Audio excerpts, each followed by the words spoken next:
symbol that truth and justice reign. In peace, all bow to honor, and this we can't escape. To hand unto our children our banner without stain. Oh God of all creation, grant this our one request.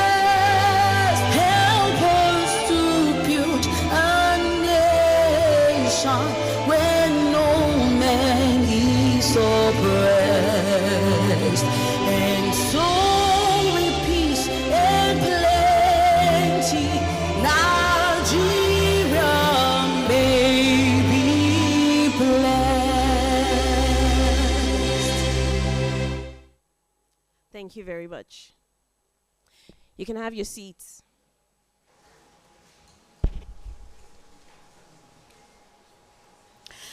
Like I said, I am your compere for this wonderful, inciting conversation today, and I'm thrilled to guide you through this session, which centers on the groundbreaking reports that systematically measures openness across Nigeria's 36 states and the FCT. Without further ado, we're going to start with our welcome address, and to help us with this segment, we would like to invite the CEO for Center for Journalism, Innovation and Development, the person of Mr. Dapo Olorun Yomi. Please put your hands together for him.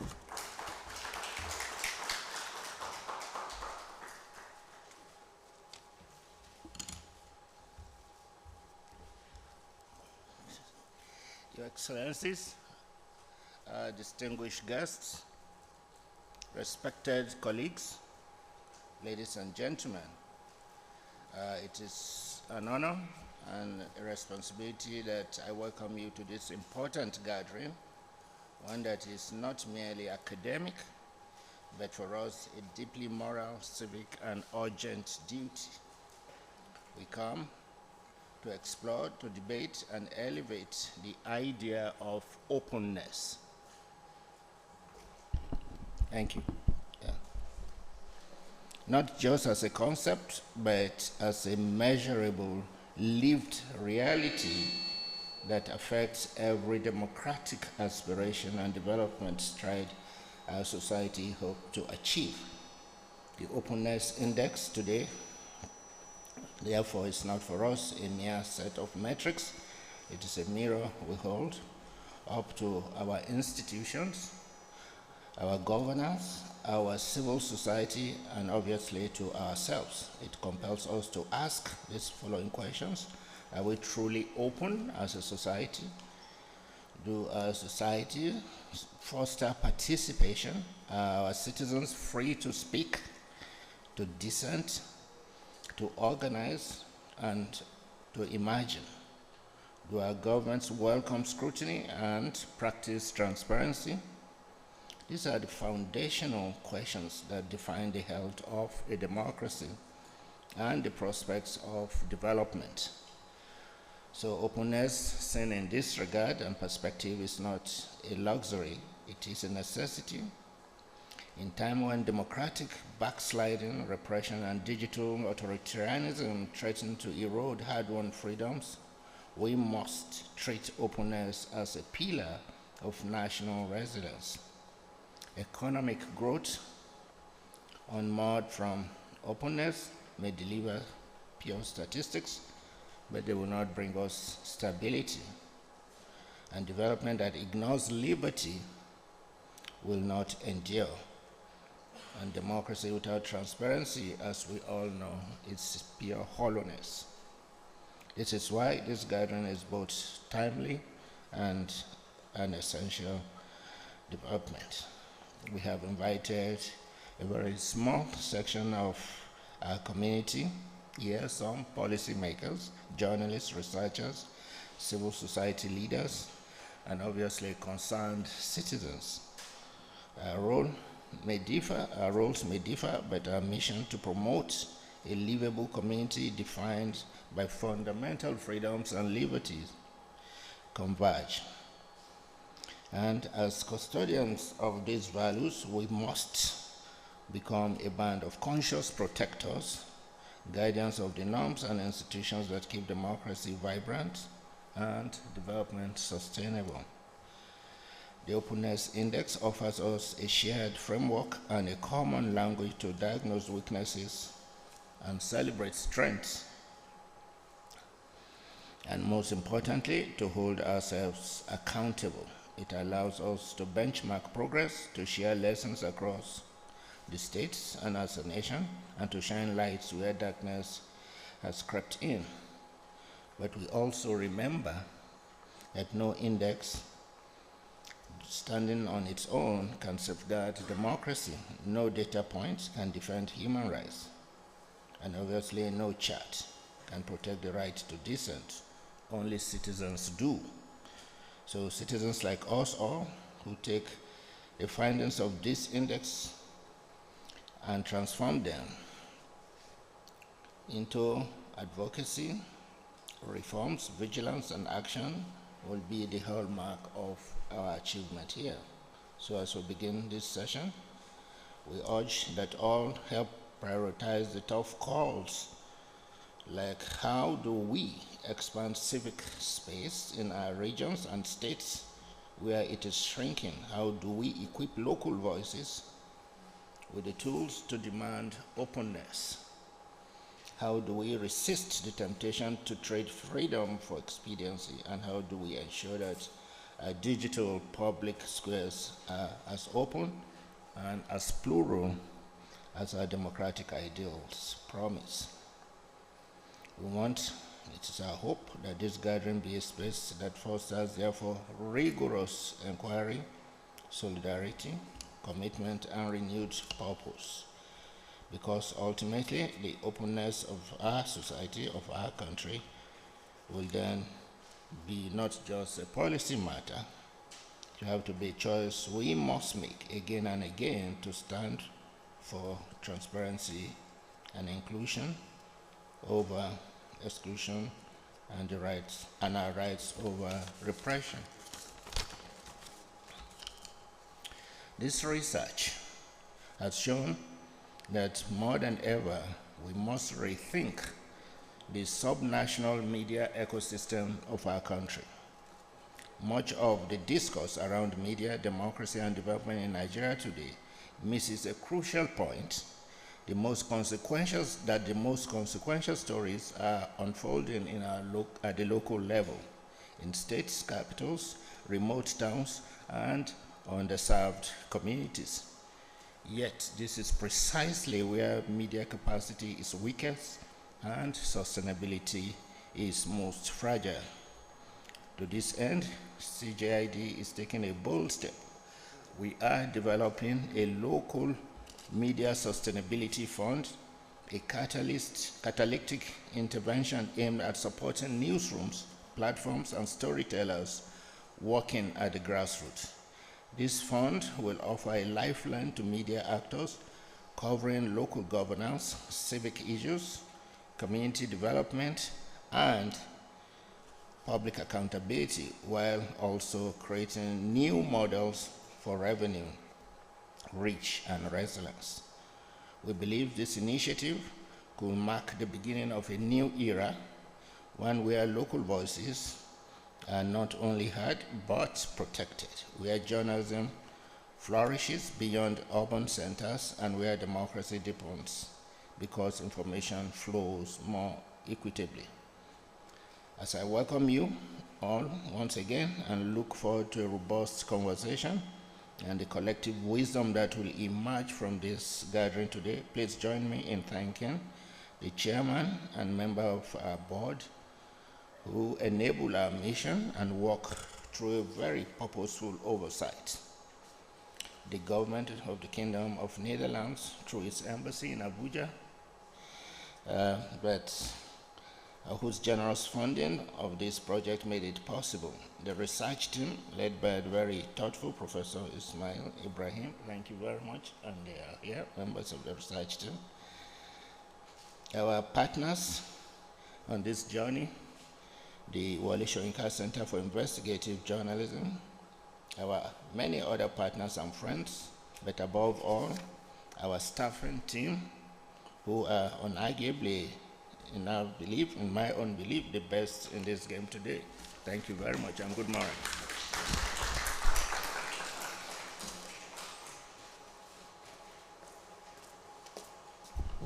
Thank you very much. Please, can we give him another round of applause, please? Thank you. And thank you, sir, for reminding us about the power and the responsibility of the citizen. I think it's important. It's an important reminder. So we're going to jump right to our next segment. We have some goodwill messages, and we would like to invite for our first goodwill message this morning, His Excellency Bengit van Lusright is the ambassador of the Netherlands to Nigeria. Please put your hands together for him.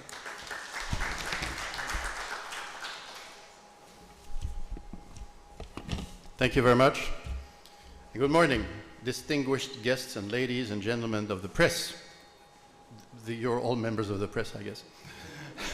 So permit me to stand on existing protocol. From the outset, let me tell you that I really like CJID. It's a very good organization. I'm quite new. I'm quite new in this country. I didn't know what to expect. I arrived last September, and within a few months, I was participating in a award ceremony for journalists in this country. And I was really, really happy with the mood and also the fact that journalists were awarded prizes or something positive for the work they were doing. It is difficult for journalists to work in this country, to uphold standards of duty of care for journalism. And it's a very ungrateful work, and it's fantastic to see that CJID is there to uphold quality standards for journalists, and that is what you were doing.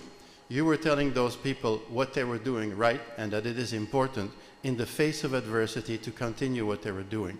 I felt this is exactly the thing you need to do for journalists who nowadays have a very difficult time. In my time so far in Nigeria, just under a year, one thing has become abundantly clear. This is a country brimming with sharp minds, with bold voices, and resilient people. It is this brilliance that holds the social fabric of the country together and drives the defense of Nigeria's democracy.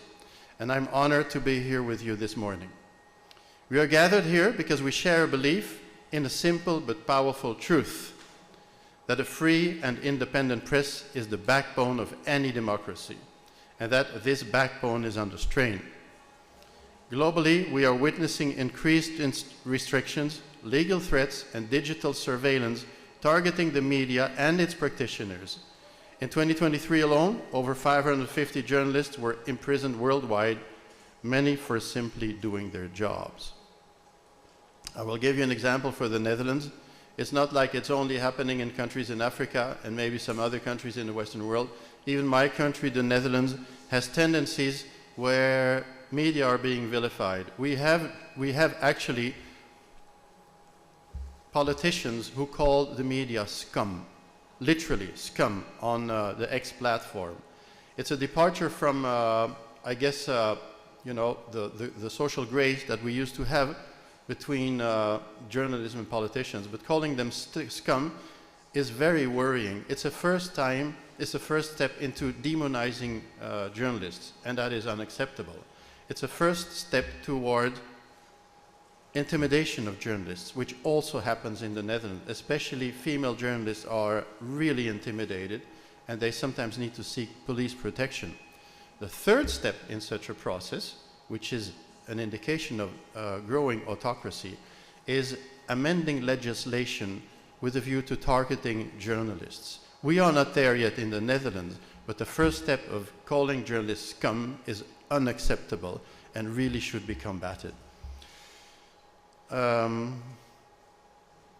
what am I saying? Globally, we are witnessing increased restrictions, legal threats, that's the legal aspect, and digital surveillance targeting the media and its practitioners.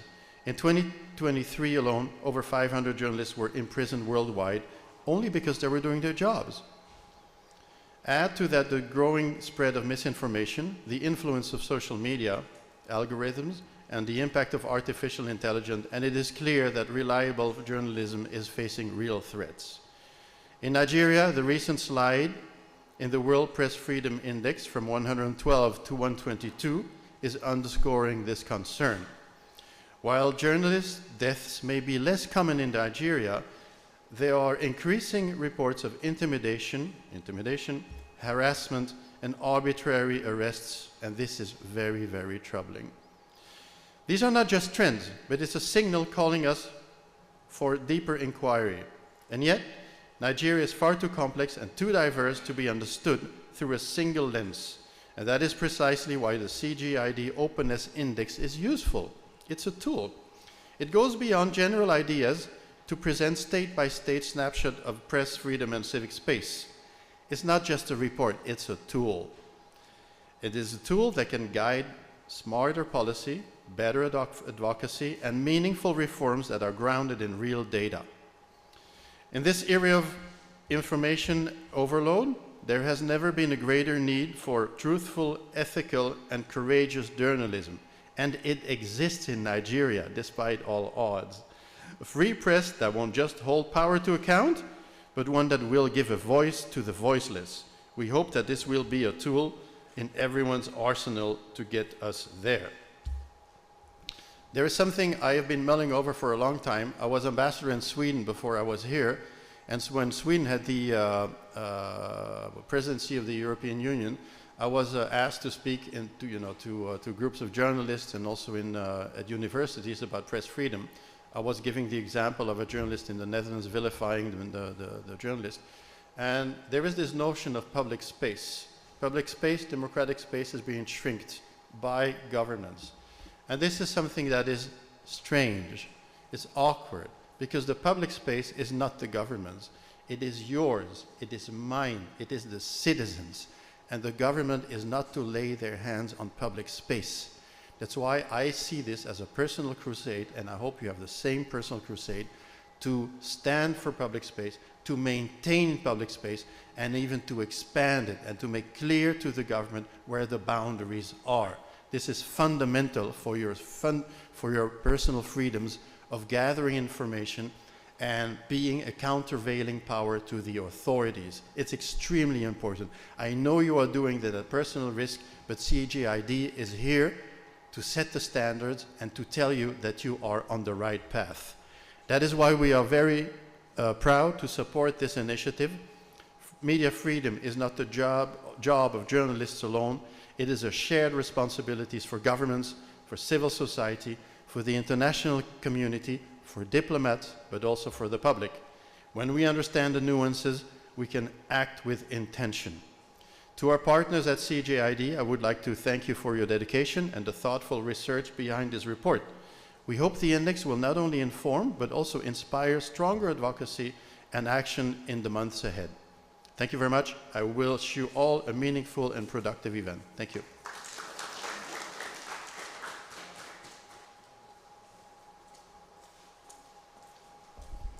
Thank you very much, sir, for that message. It is a shared responsibility. It reminds me what the report says. Your report stated that the ability of citizens to speak, question, assemble, and hold power to account defines the health of democracy. It's one of the messages that the Open Index is all about. And to further with this message, we have another person coming up with a goodwill message. I would like to invite the head of political and trade fair section and the Embassy of Sweden in Abuja, Nigeria, in the person of Mr. Frederick Ashberg. Please, could you put your hands together for him, please?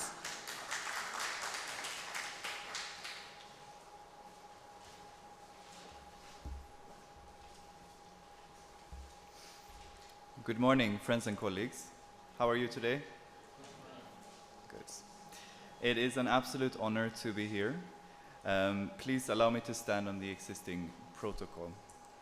My name is Fredrik Osberg, and I represent the Embassy of Sweden in Abuja, where I cover the political affairs and trade portfolio. First of all, let me thank our dear friends at the Center for Journalism, Innovation and Development for the invitation to speak on the launch of this very important index report. I want to both congratulate the team at CJID and extend, as we say in Sweden, 1,000 thanks to Professor Ismail Ibrahim of the University of Lagos, who led the process.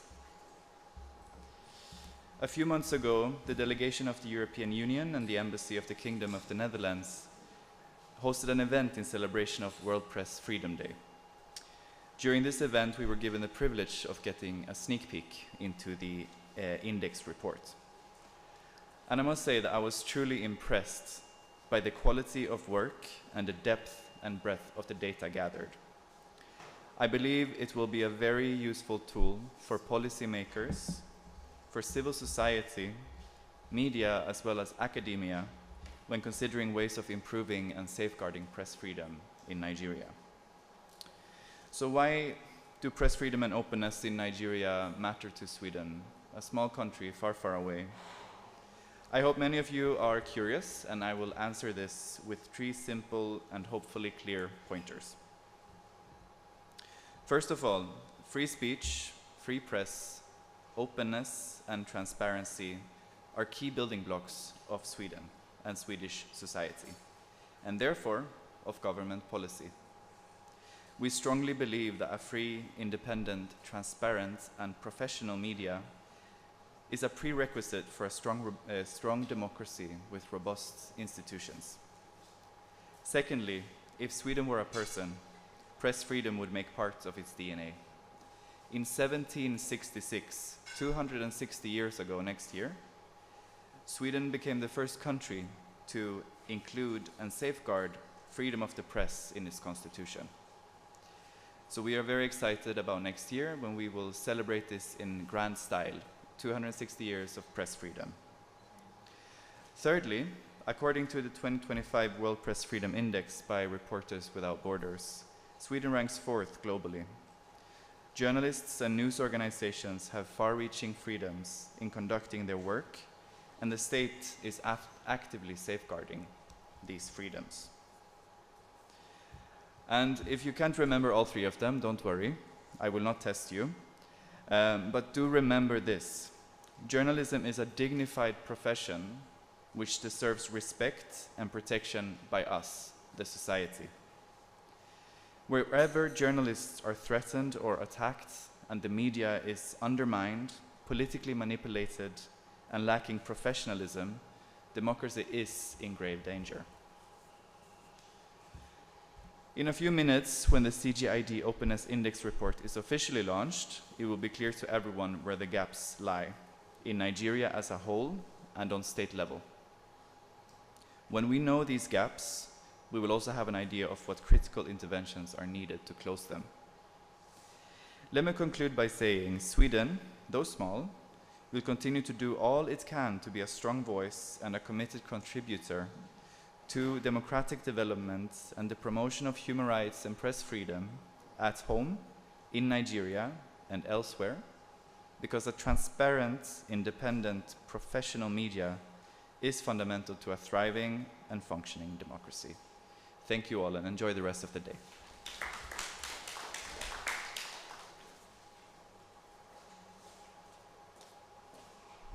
Thank you very much, sir, and thank you for helping to promote press freedom. So we're going to jump next to our next goodwill message. I'd like to invite to the stage the Assistant Transition Coordinator, Acting Public Diplomacy Counselor, the U.S. Embassy, Abuja, and the person of Brian T. Newbert. Please, can you put your hands together for him? Good morning, ladies and gentlemen. Standing on existing protocol, let me begin by congratulating the board, the CEO, and everyone at the center at CJID, the Center for journalism, innovation, and development for the important work that you do. You've been friends to the American Embassy for some time. I'd like to commend here represented by the ambassador, commend the Kingdom of the Netherlands for supporting this critically important work. When we speak to Nigerians, when we try to work as diplomats in Nigeria, we come to know that Nigerians, people want what people in most parts of the world want. They seek prosperity and they seek opportunity. And without a free press, that is impossible. Without a press that has the bandwidth and the capacity to hold a government accountable and to create the conditions, the fundamental conditions for economic growth, it will be impossible for Nigerians, particularly young Nigerians, to realize their potential and to pursue opportunities. So this work is critically important. We're very grateful to the work that CJID does and our relationship with the organization and with all of you. I'll conclude by noting that the United States Embassy in Nigeria attempts to advance priorities in health, in humanitarian assistance, the business environment, in governance and transparency. And we could not accomplish anything without a free press and without our friends in the media. So all the more reason that we're very thrilled to see what you're doing today and to offer our congratulations on this very important launch. Thank you so much.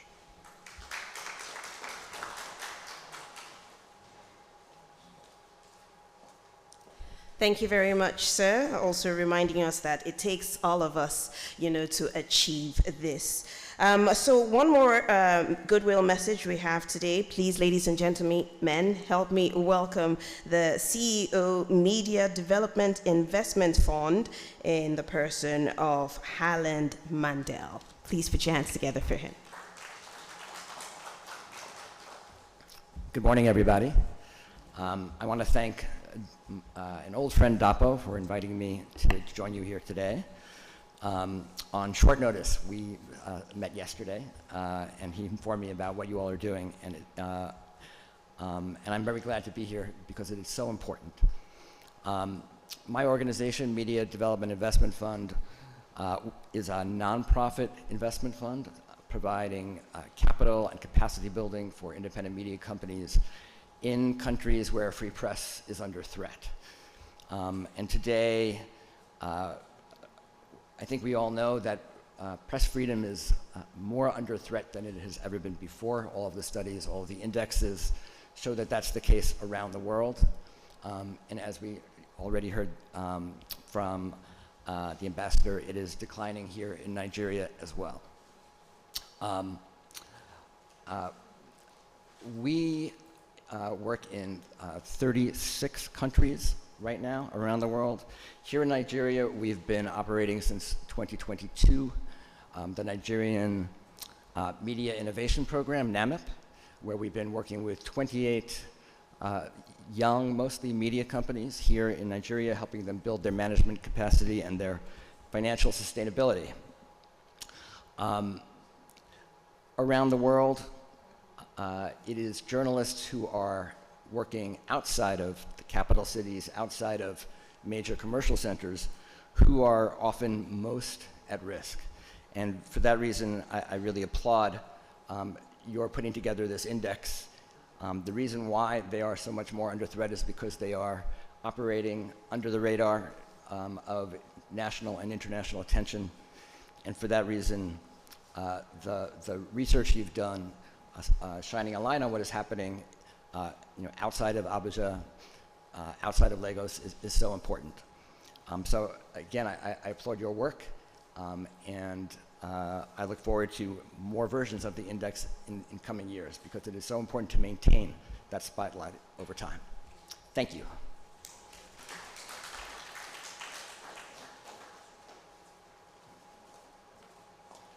Please, can you put your hands together for him again? Thank you. Thank you very much, sir.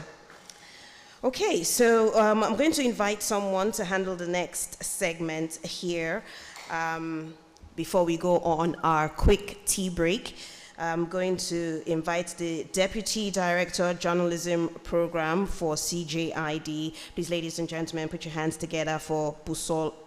The Executive Director, CJID, I beg your pardon, in the person of Mr. Akintunde Baba Tunde. Please put your hands together. Thank you very much. Good morning, everybody. Very many thanks to the Kingdom of Netherlands for supporting our work for the longest time. For your kind words about CJID, thank you very much, and thank you to all our other embassies and partners that have been here today. Apologies that we are doing a little tweak to the agenda, and also very many thanks to the research team that worked very hard to make this work possible. So we are switching and doing the presentation of the findings now before tea break, so that the copies will also be shared. You probably see copies of the research being shared to everybody.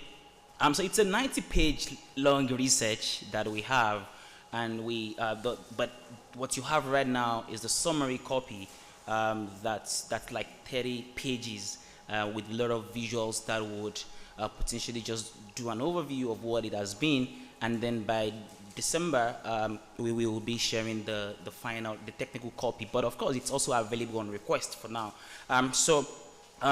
Just a little bit before I call on the representative of the research team to come around and share the findings to colleagues in there. A lot of the time where we talk about democracy, we talk about the rule of law, what is very central to that engagement is the fact that are people able to freely express themselves, and then are we able to set agenda for government, and are we also to practice journalism in a way that hold government to account or that serve as watchdog. If you are able to do that, then it means that the environment that enables that is what we see as openness.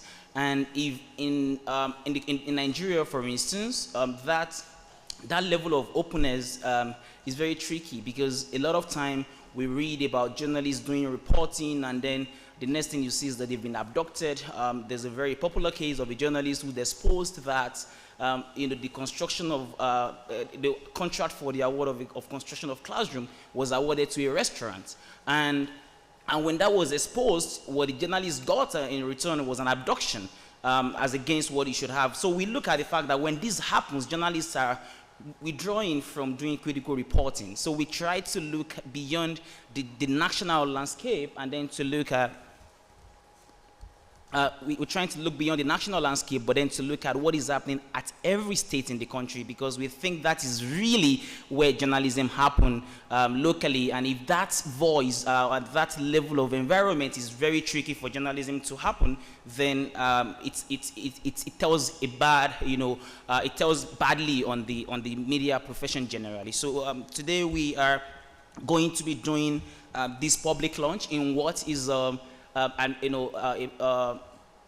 launch version, and we are today also declaring that this is going to take beyond Nigeria from next year, because it's the first one in Nigeria to look at the 36th state and the Federal Capital Territory. But from next year, we would expand it to be a Pan-African work, expanding the methodology and all of that. So to then present the summary of the findings to the very small group that we have today before we make it public, is a representative of the research team. We have a long list of the research team. We have Professor Ismail Ibrahim, Professor Aidun Aluma, Professor Adeshina Lukman Aziz, Dr. Rahimat Adeniran, Dr. Vincent Obia, Abusola Ajibola, Dr. Eritomiwa Godwin, Dr. Kende Oyesomi, and Mr. Mojidalabi. That's the group that worked on the research. But to represent that team today, to present the findings to this group, is no other person but Professor Victor Aidun Aluma, a professor of mass communication at the University of Jos, who's got years of experience in media, culture, and social change research, will be coming up stage to present a summary of the findings. Thank you very much, Prof. Please come up stage.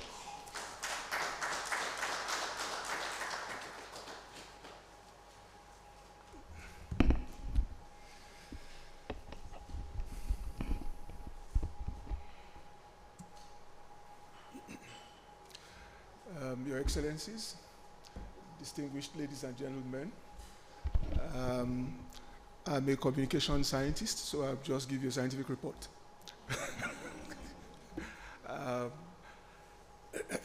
The Openness Index 2024 research was carried out to determine what the facts are, what the rankings are for regarding freedom of speech, freedom of the press in Nigeria.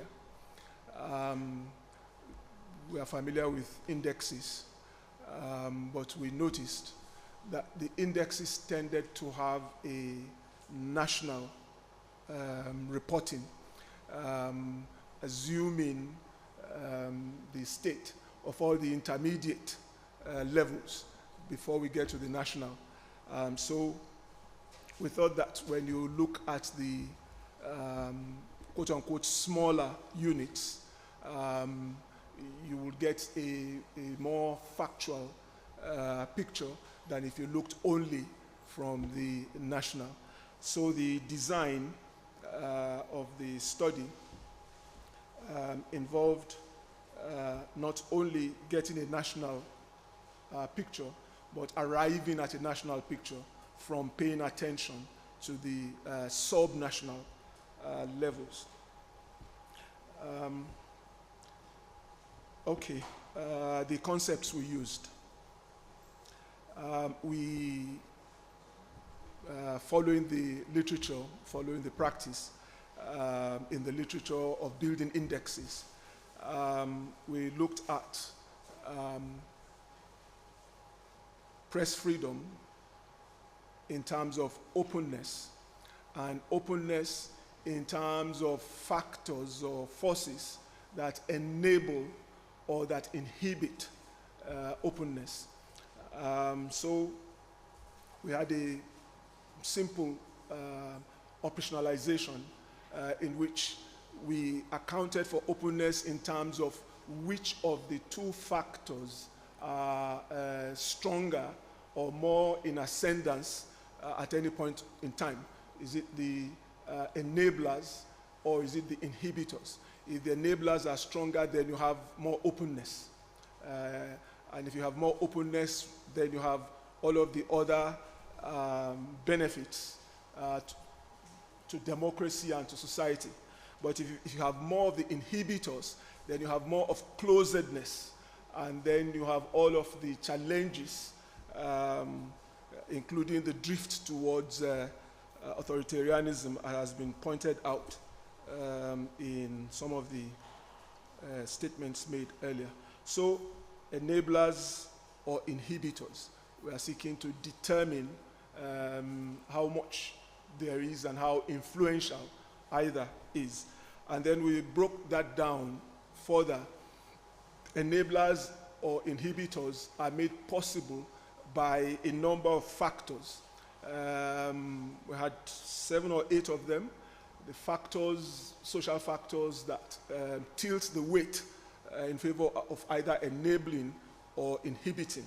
And the factors include legal structure, the legal frameworks, political factors, economic factors, social and cultural factors, and then others like journalistic principles, and then safety of journalists, and then even issues like gender, inclusiveness. Now, what we did was carry out a study that we call mixed method, getting data that were both quantitative in nature and qualitative as well.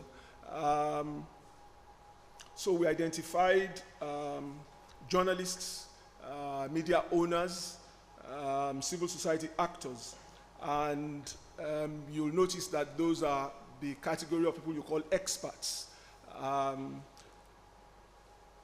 That's both a strength and a weakness.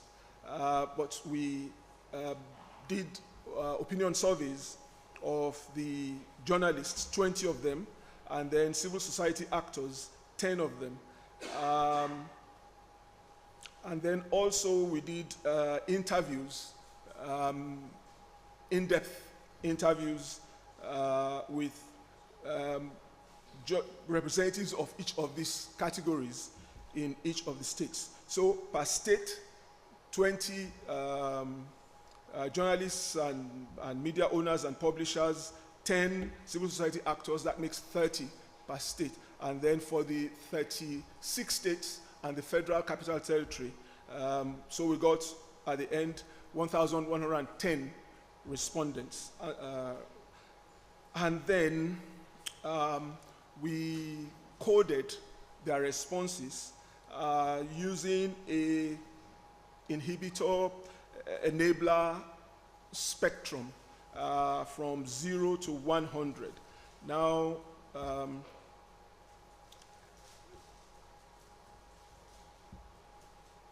what does that mean for making sense of the data? Scores between 0 and 49, were classified as inhibitors of free speech.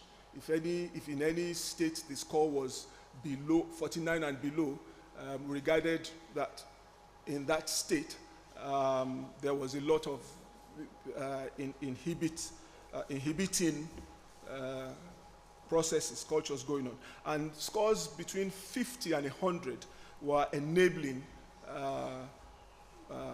factors.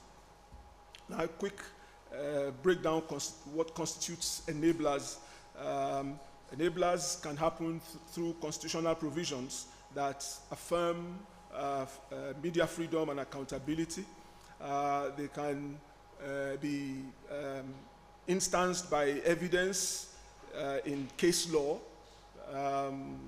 judgments and pronouncements that support press freedom,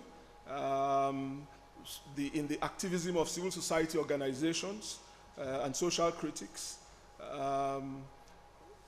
in the official political ideology of the system, and then in the use, in the affordances of technology. Then inhibition can work out through a governance system that is pro-elite, through media houses, relationships between media houses and political and ownership, through delayed justice, through the cost of justice, then through some of the issues with digital technology, particularly cyberbullying, digital surveillance, and so forth, and then through some of the actions of government regulatory bodies, the use of government regulatory bodies to curb or to contain media coverage that they find undesirable. Then the weakening of media accountability, both internal accountability systems and social accountability systems. And then also the lack of judicial independence, whether it's even the appearance of that that the judicial system might be beholden in whatever way to the political system, has an inhibiting effect. And then economic challenges, the cost of maintaining, of setting up and running media organizations. So general findings now. Of the 37 states that we gathered information about, we found that 15 had a total score of 50% or higher. The highest was 70 in that range, and the lowest in that range that we regarded as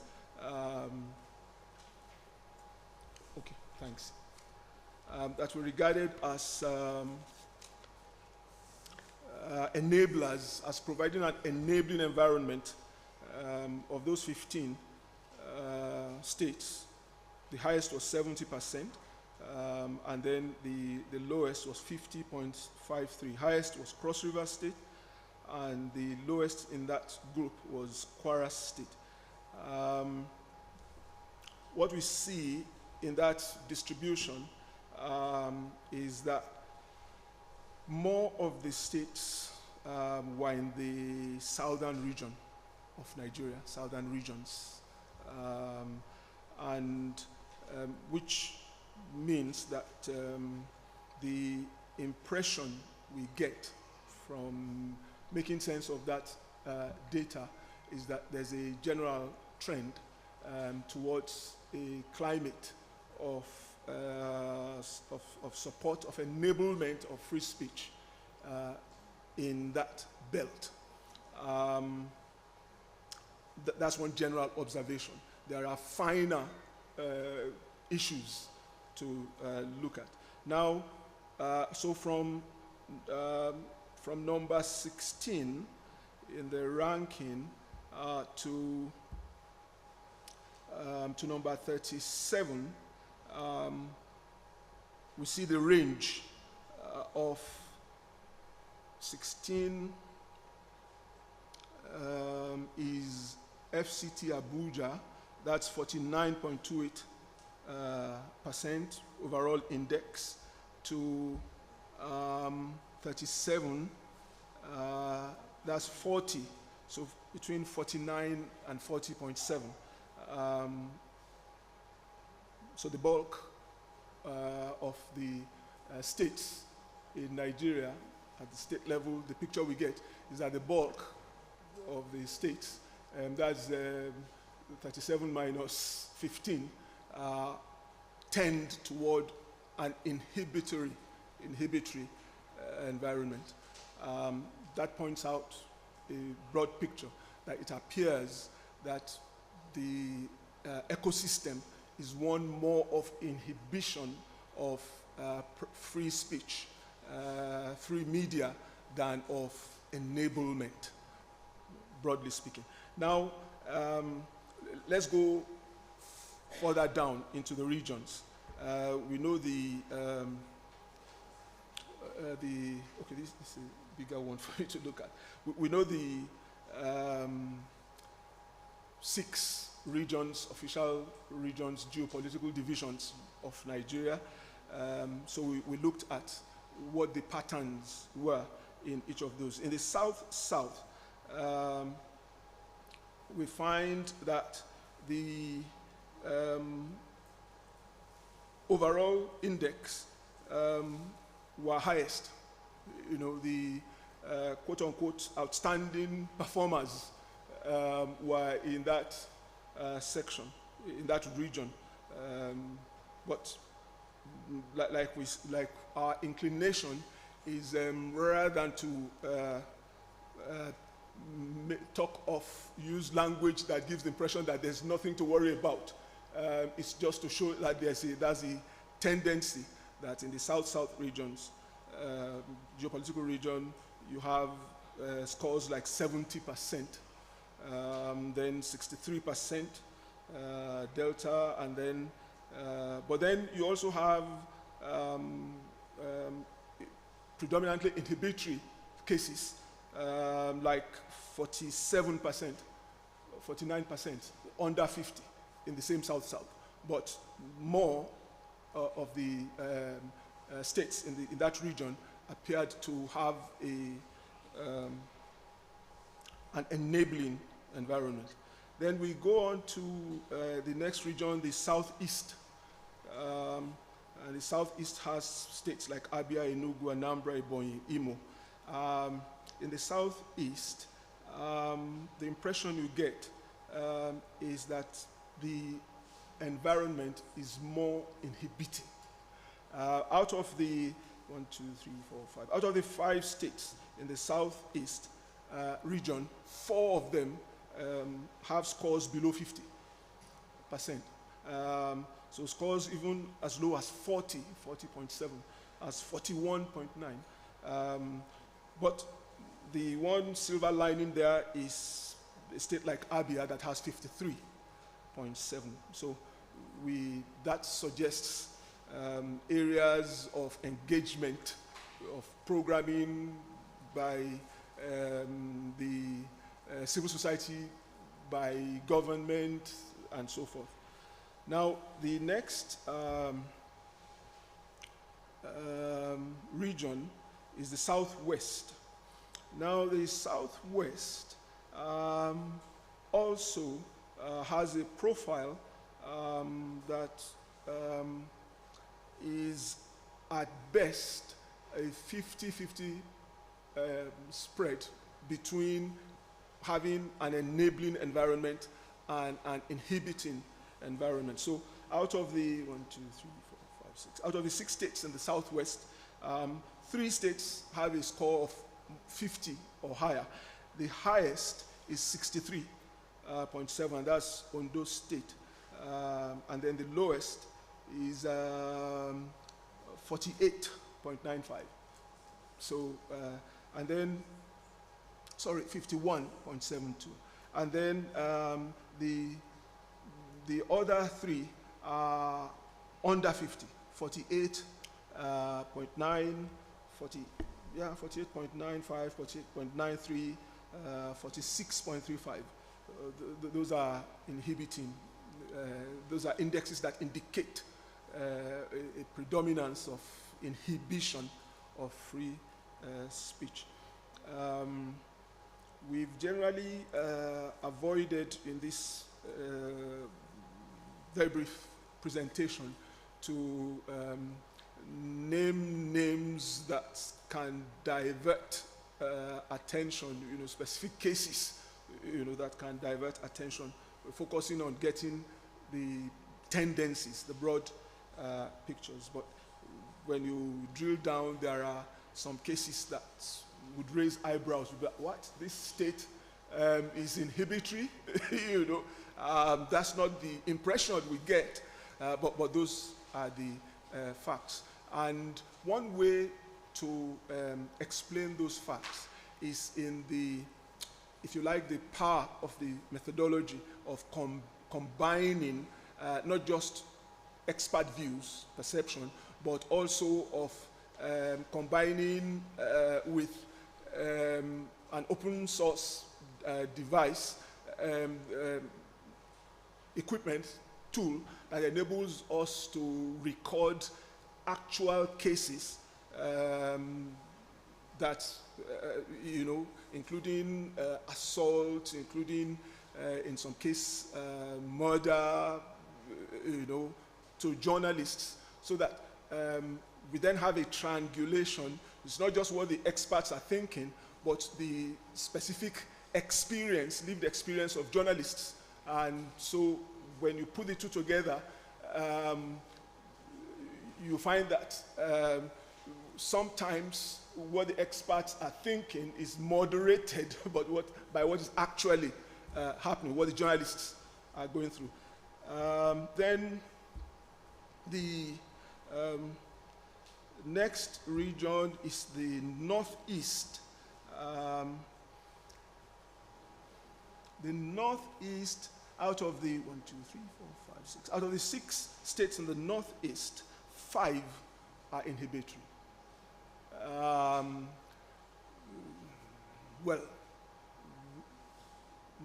Why is that so? We have some theories to explain, but they are theories.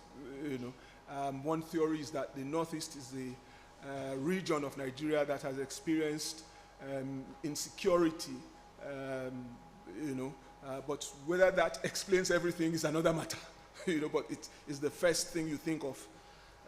But the picture in the Northeast is that it's an environment that is challenging to free speech and free media. And then in Northwest, there are, I believe, 7, and out of those 7, just 2 are above 50, Katsina and Kebbi.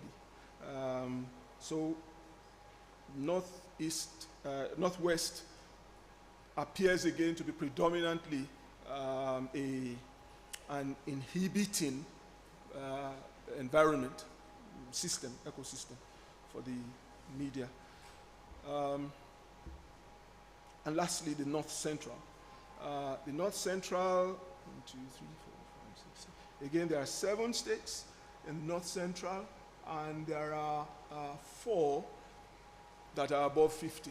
The highest, by the way, is 52%. It's not close to 60, it's just about halfway. So what you then get, the impression that one makes, the reading one makes, is that Northeast, 4 out of 7 at their 50s, it's not a very exciting picture of enablement, but surface, technically, it's more enabling than inhibiting. So those are the pictures we get. What do we? Okay. Yes. Professor Aziz is a member of the research team. He's drawing my attention to the fact that the average for the nation is 50.51%. That underlines that the national performance across board is somewhere on the borderline. Between if we wanted to categorize the Nigerian the state of the Nigerian performance in media, in openness, it's very close to borderline. So again, that gives indication about the amount of effort or the direction of the effort of intervention that will be needed. That's the broad picture. We originally had thought that our team lead, Professor Ismail Ibrahim, would chip in a few words what the experience has been, but I don't know how. Would you want to say? Okay, is he? Okay, yeah. Challenges, inhibitors. Yeah, that's in terms of breaking down what are the inhibitors in the economic sphere, financial constraints, technology, competition with the major technology companies. We remember the issue about the big tech, quarreling with the legacy media in terms of you are using all of our stuff and you are making money and we are losing money. So competition with new technology,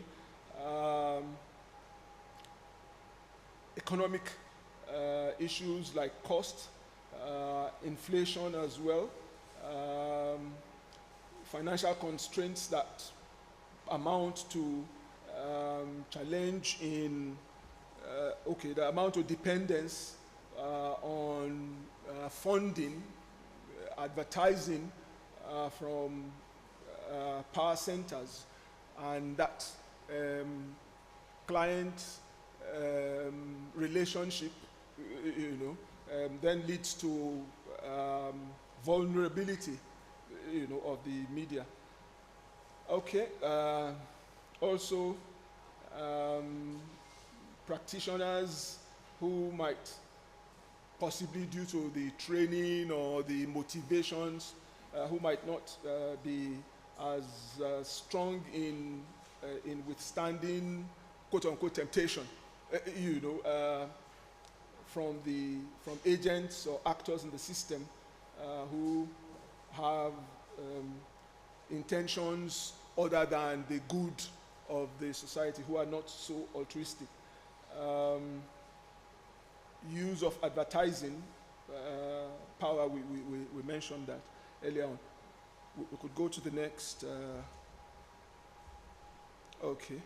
Further challenges include the state of the problem of insurgency in the northeast, and then the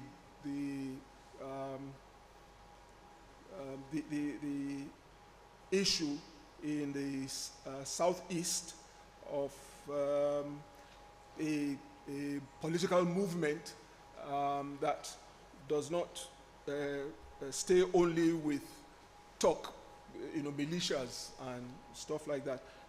And then legal challenges, legal inhibitors in the legal system includes use of lawsuits to prevent public participation, intimidation.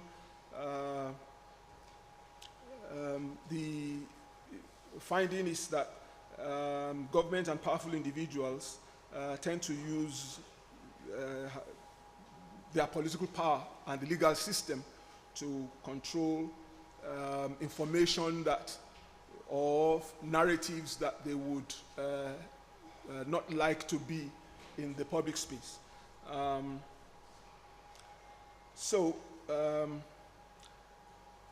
The recommendations we make generally include refining and maintaining this tool of measuring, the scientific, tool for measuring the state of openness in the country at the subnational level, not just glossing over specific details.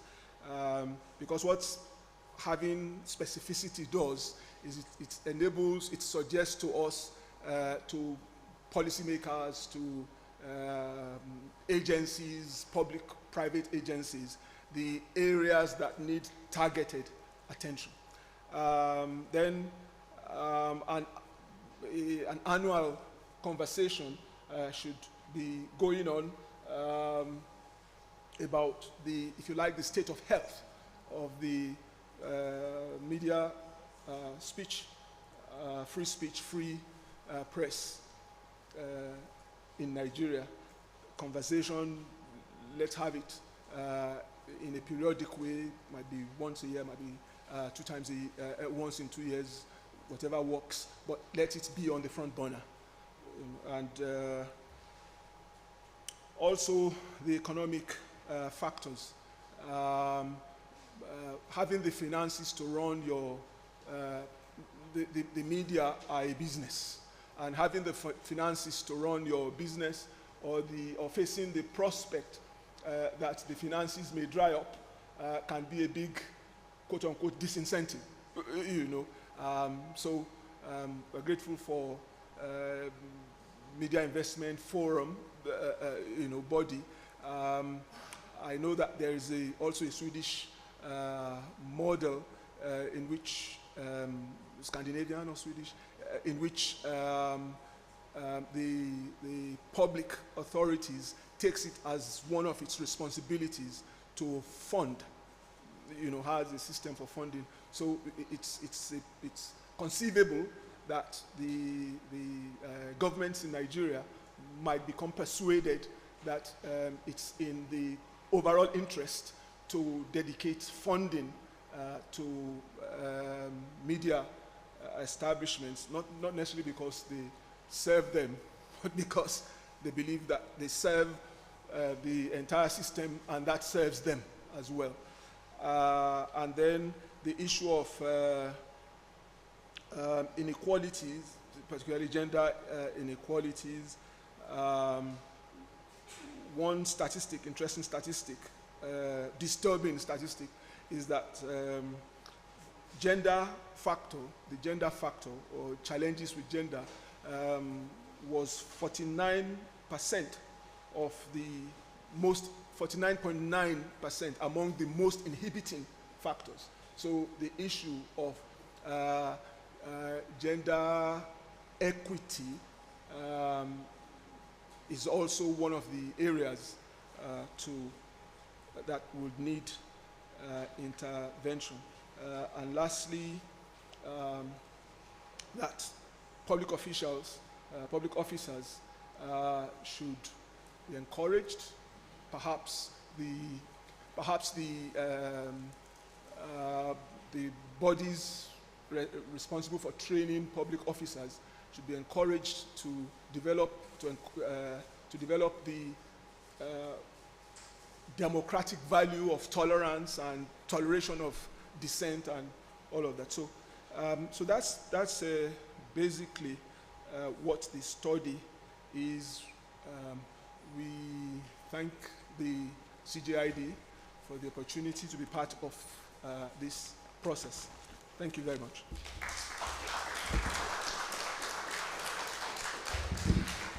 Thank you very much, Prof. We would go to the launch now. I just wanted to please call the research team, Professor Ibrahim in absentia, Professor Aluma, Professor Aziz, Dr. Raimat, Dr. Vincent, who's not around here, Sola, Dr. Godwin, Dr. Kende, and Mujid Alabi to please rise so we can say thank you. And please, the research team. Thank you very much for being a part of this important work. Thank you very much on behalf of the CJID, the Wale Soyinka Center, and the Kingdom of the Netherlands. Thank you very much for the hard work that went into this. Thank you. Okay, I think right now we would go right into the launch. And to do that, is there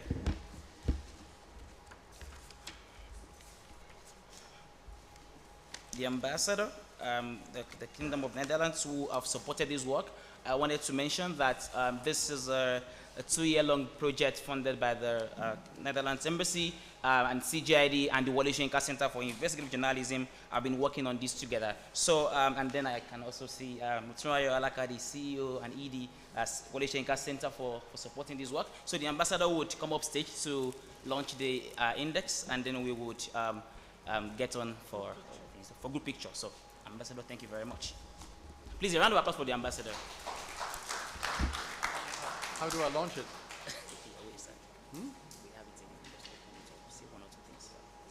Okay. I'm taken by surprise. I don't know really what to say, except that it's an honor to launch this report, a very important report that I hope will set a standard for all of you, and there we take some good policy guidance for the near future. So let me, I guess, unveil this stack of documents and then officially launch it. There we go.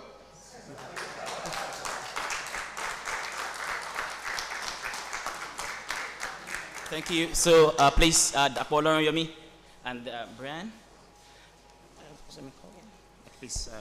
So would like to invite up stage for a group picture all the diplomatic community. I would like, the ambassador is already here, would like to invite Mr. Frederick Ashberg forward, Brian T. Newbert, Helen Mandel, please come forward. Would also like to recognize the presence of Al-Hassan Yahaya, the National President, Nigeria Union of Journalists. Would like him to come forward also for a group picture. And we would also like to invite everyone on the panel to come forward to be part of the launch. We would also like to invite the Deputy Director of Journalism Program, CJID, Busola Ajibola, to come forward. The research team present, everybody that was part of the research team, please come forward also for a group picture. Thank you. The CEO would like to invite, okay, he's already here. Professor Tony Heredia. Professor Tony Heredia, are you here? Please come forward. Professor Tunde Akomi. Professor Tunde Akomi, please can you come forward?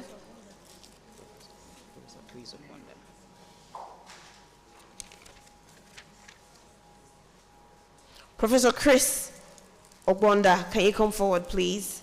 Ms. Njideka, Idris Akimbajo, Mutunrayo Alaka, please come forward. Dr. Chief. Dr. Chido, are you here? Please come forward. Photographer, can you arrange us? Do you want some people to go up stage? Okay. So please, can we have direction? Mr. Deji Adekule, are you here? Please come forward.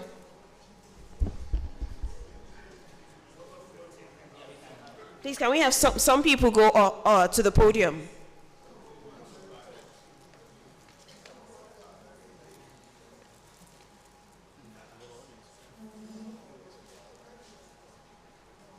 Madam Zainab Aquino, if you're here, please come forward also. Okino, sorry. Madam Zainab Okino, if you're here, please come forward. Professor Radia, please come forward, sir. No, some people are going to go on.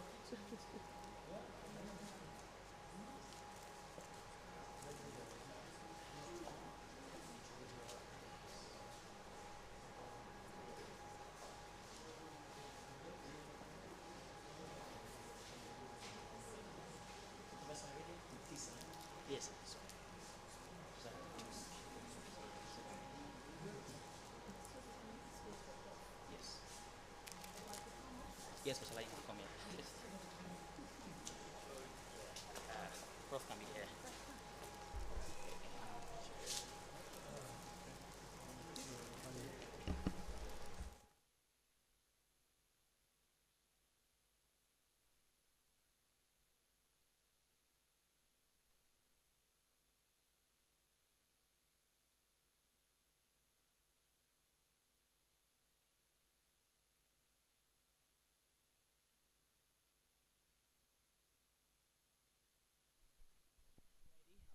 Please, all employees of the CJID, please come up stage.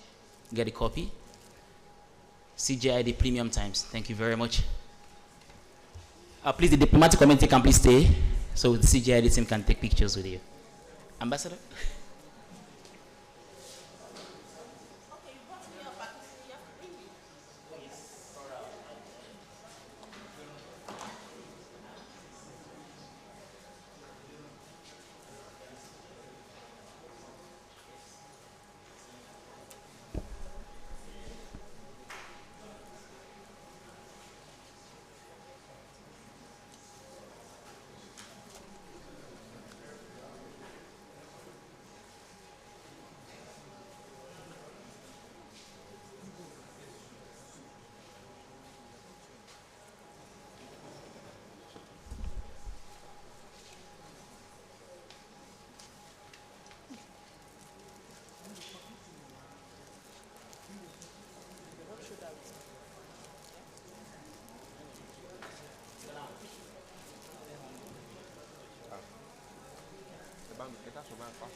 Are you sure you don't come up?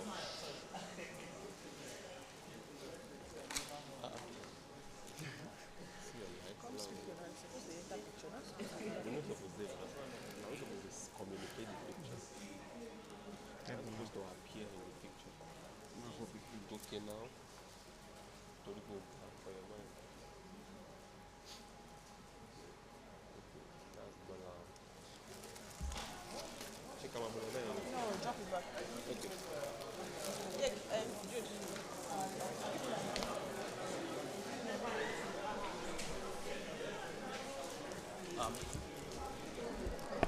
At this point, I just wanted to say thank you to all the diplomatic community for making it in time for us here today. Thank you very much, and I'm going to hand over back to the moderator for today. Thank you very much. Thank you. Thank you, ladies and gentlemen. We're going for a quick tea break, and we have just 20 minutes for the tea break, and we'll be right back here. 20 minutes for the tea break, starting now, and we'll be right back. Thank you, everyone. Have our first panel session. And for this panel session, I'm going to be inviting our panelists.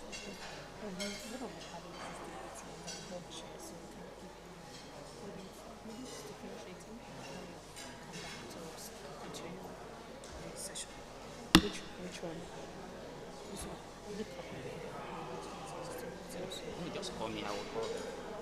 Yes. I understand. I want that. Just All right. call me. Okay, all right. So please, we're about to commence our next segment. I would like to invite everyone to please have their seats.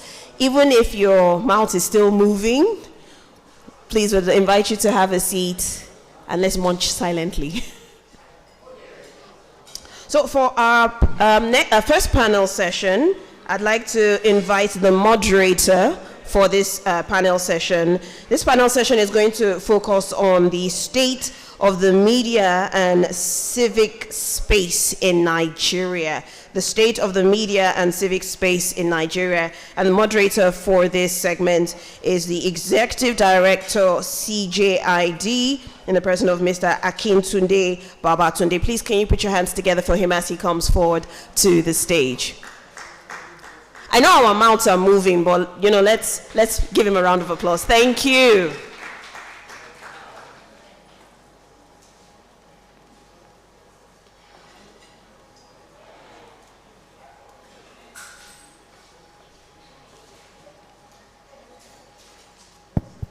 Yeah.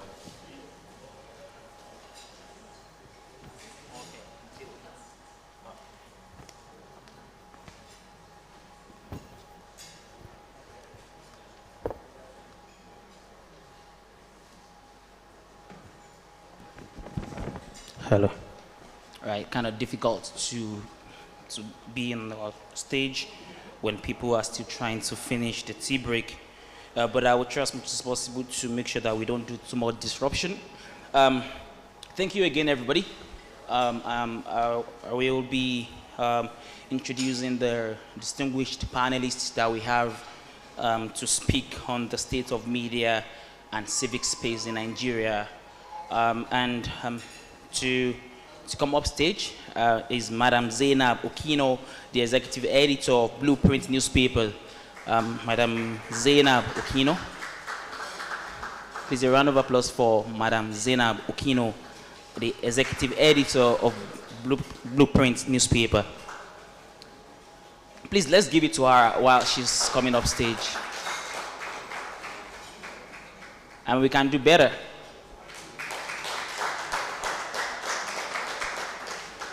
Thank you very much, ma'am. Yes, yes. Right, and then to join here is Professor Tony Iradia, the Professor of Media Law and Broadcast Management, the founder of the Tony Iradia University of Communication, Benin City in Nigeria. Professor Tony Iradia. Please, you can do better for Prof as he make his way up stage. I know that we're still having our tip, but can you please do better for Prof? Yes, sir. Thank you. And to then join again is our very own board chairman, who was a professor and a vice chancellor of Federal University Kashere, Professor Umaru Pate. Please, let's give it to Professor Umaru Pate. Thank you very much.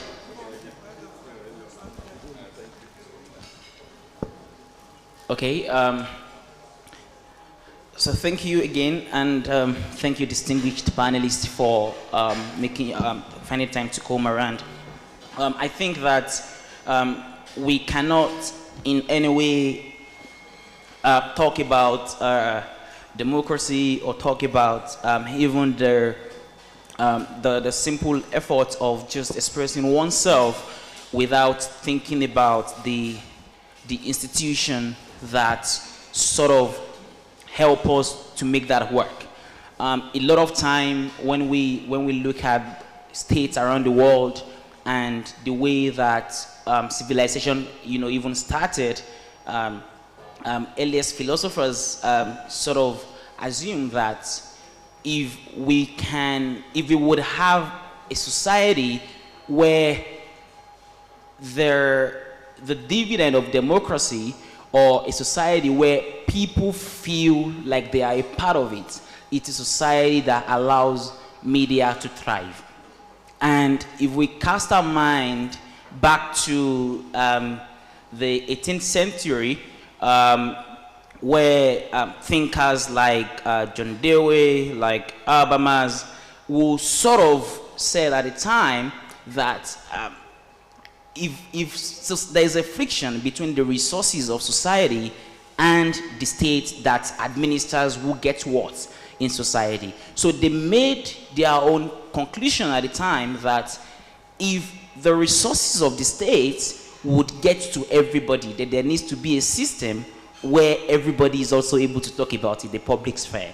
And I'm giving this background because when we dive back to what we now know as the Nigerian state and a lot of the institutions that were very active when Nigeria was in colonial rule, and also all of the development from military regime to the First Republic, the Second Republic, and all of those things. The institution that we regard as the news media, distinct from media in its broad conceptualization, is meant to first provide information for the public so they know how to take decisions about their choices. It's also an institution that sort of helps us to set agenda for government and power, and also serve as watchdog. And so today this panel would be looking at that combination of the functions of the media and where we are as a country. And so my first question would be to Professor Iridia, to just ask him, you've not just been a teacher and a researcher of this topic, but you've also headed a national television that's arguably the largest in Africa. So what would you say is the current state of the media in Nigeria? If you can help us through the evolution in the next 5 minutes, that would be appreciated. Thank you, Mr. Moderator. Distinguished ladies and gentlemen. Well, history, evolution of the media, etc. Is simple. For me, I always start my own history of media from pre-colonial era, where we had the town crier. But somehow the white people came and made us believe that journalism or media started in 1859 when Iwe Iroyin was established in Abeokuta. And we are helping them, or we have helped them for so long to amplify that, thereby giving the impression that there was no media before the coming of the whites. So how are we talking to people? How were our indigenous leaders talking to people? So my first charge today is that we should try, when we live here, to know that media history does not start with colonial history. Let us take it back. So when we go from there, we come on to where the colonialists came, right? And they started wanting to exploit Africa. In the process, they needed people who would say, no, you can't do that. You must leave us, or you must let us have this, you must let us have that. Who were those people? Some people say they were politicians. Yes, true. They were politicians, but most of them were journalists. And those who were not journalists also recognized the need to use the media to do this job. So the struggle for independence was done against the backdrop of the strength of the media. And that strength has also shown to everybody that there is nothing the media cannot do. And all of us here know the SRO mechanistic theory, which talks about the power of the media and how it can do and undo, how it can instigate war, and how it can also be a tool for societal harmony and peace. So you want to use the media positively, it's there. You want to use it negatively, it is there. From the colonial era, we struggled, got the colonial masters to leave, and then we got our own indigenous people who, instead of following the ideals of the struggle for independence, became white-black men. They lived in the GRA, and they did what Europeans were doing, leaving the ordinary people for whom they said they were fighting to remain in the dark. In other words, there was very little difference between colonialism and independence in terms of governance in Africa. Now, the struggle against the colonial masters now also began. And because of the amplification of what is right or wrong that the media was making of them, the military had the effrontery to come into politics. And we all clapped for them, we all shouted and danced for them, until we realized that they were even more corrupt than the people they removed from office. So the fight now was against the military. Again, it was the media that took the forefront. In fact, in the case of the military, the media had to do what became popularly known as guerrilla journalism, where you have to publish in secret, in hideouts, and run away because the next day they can come there and find you out and blow you up. So all of this was being done by the media. Now, the media struggled, got the military to use their words, step aside. And they have been watching us from wherever they are. And then we have brought back another set of people who are now governors. This set of people are what I would call uniform Democrats.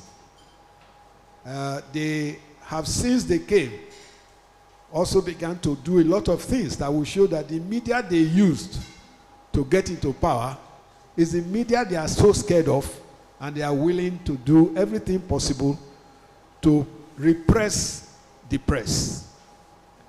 I would love to really not talk generally, so that my colleagues here who are quite knowledgeable can talk about general things. I would like to talk about my area of specialization, what Professor Aluma referred to as the legal constraints. Right from the period of the colonial masters, we have had laws that you can call anti-media, right? In 1903, we had the Newspapers Ordinance. In 1909, we had the Sedition Offences Ordinance. In 1916, we have the Criminal Code. 1917, we had the Registration of Newspapers Act. All these laws were meant to stop the media from operating freely. These laws had the same kind of rules and regulations and provisions, which will even ask that the editor of a newspaper should disclose not only his official address, but his home address, so that in the night they can come and pick him up. So you can see that for a long time we have had all these issues. And between the period of the colonial administration and today, there has been no difference in how the media has been treated. Now, in Nigeria of today, a lot of people talk about media freedom. And it's the second point I want us to take home today. There is no media freedom in Nigeria. There is no media freedom in Nigeria. Many journalists misunderstand Section 22 of our Constitution as freedom. Section 22 is not about freedom. It's about mandate. It's about an assignment. Go and do this. How you should do it, the tool you should use, what freedom you should have in order to be able to do it is not contained in any section. In Section 39, what is there is freedom of speech, not freedom of the press. They are not the same thing. And when people tell you, oh, the press can take their freedom from the freedom of the individual, then you already see there is a secret agenda. Why should the media take their freedom from the freedom of the individual when the media was isolated specifically in the Constitution to do a job? Right. Sorry, thank you, Prof. Yeah. So I mean, yeah, I think you can wrap your thoughts in like 1 minute. All right. So I'm saying that Section 39 gives freedom of speech, not freedom of the press. If you want to know where there is freedom of the press, look at the US that says that nothing shall be done to abridge the freedom of the press. That's a specific power. In Ghana, they have Section 162 of their constitution that insists that no journalist should be harassed. In Malawi, they have Section 36 of their constitution, which in addition to the freedom of the public, also has the freedom of the press. And that is what is missing in Nigeria. And so we should not mix up the mandate to go and do a job as the power to do that job. It is because that power is not there. That is why governors and others can detain journalists at will. Thank you. Well, thank you very much. Prof, and I think that what you have done is settles on a very interesting way to get started. And I will move to Professor Pate because Professor Pate, Professor Iradia has actually first tried to tell journalists that what you rely on to sort of validate your mandate is not necessarily a protective mechanism. And I sort of think where we could get started with your own response to this is that should people not do journalism anymore if there is no mechanism to protect them? And because when we look at a lot of time, it is bad enough that the profession is not paying well. It's also bad enough that when you do it, then you're being detained, and you constantly read in the news how many journalists have been detained, how many have been abducted before they are detained.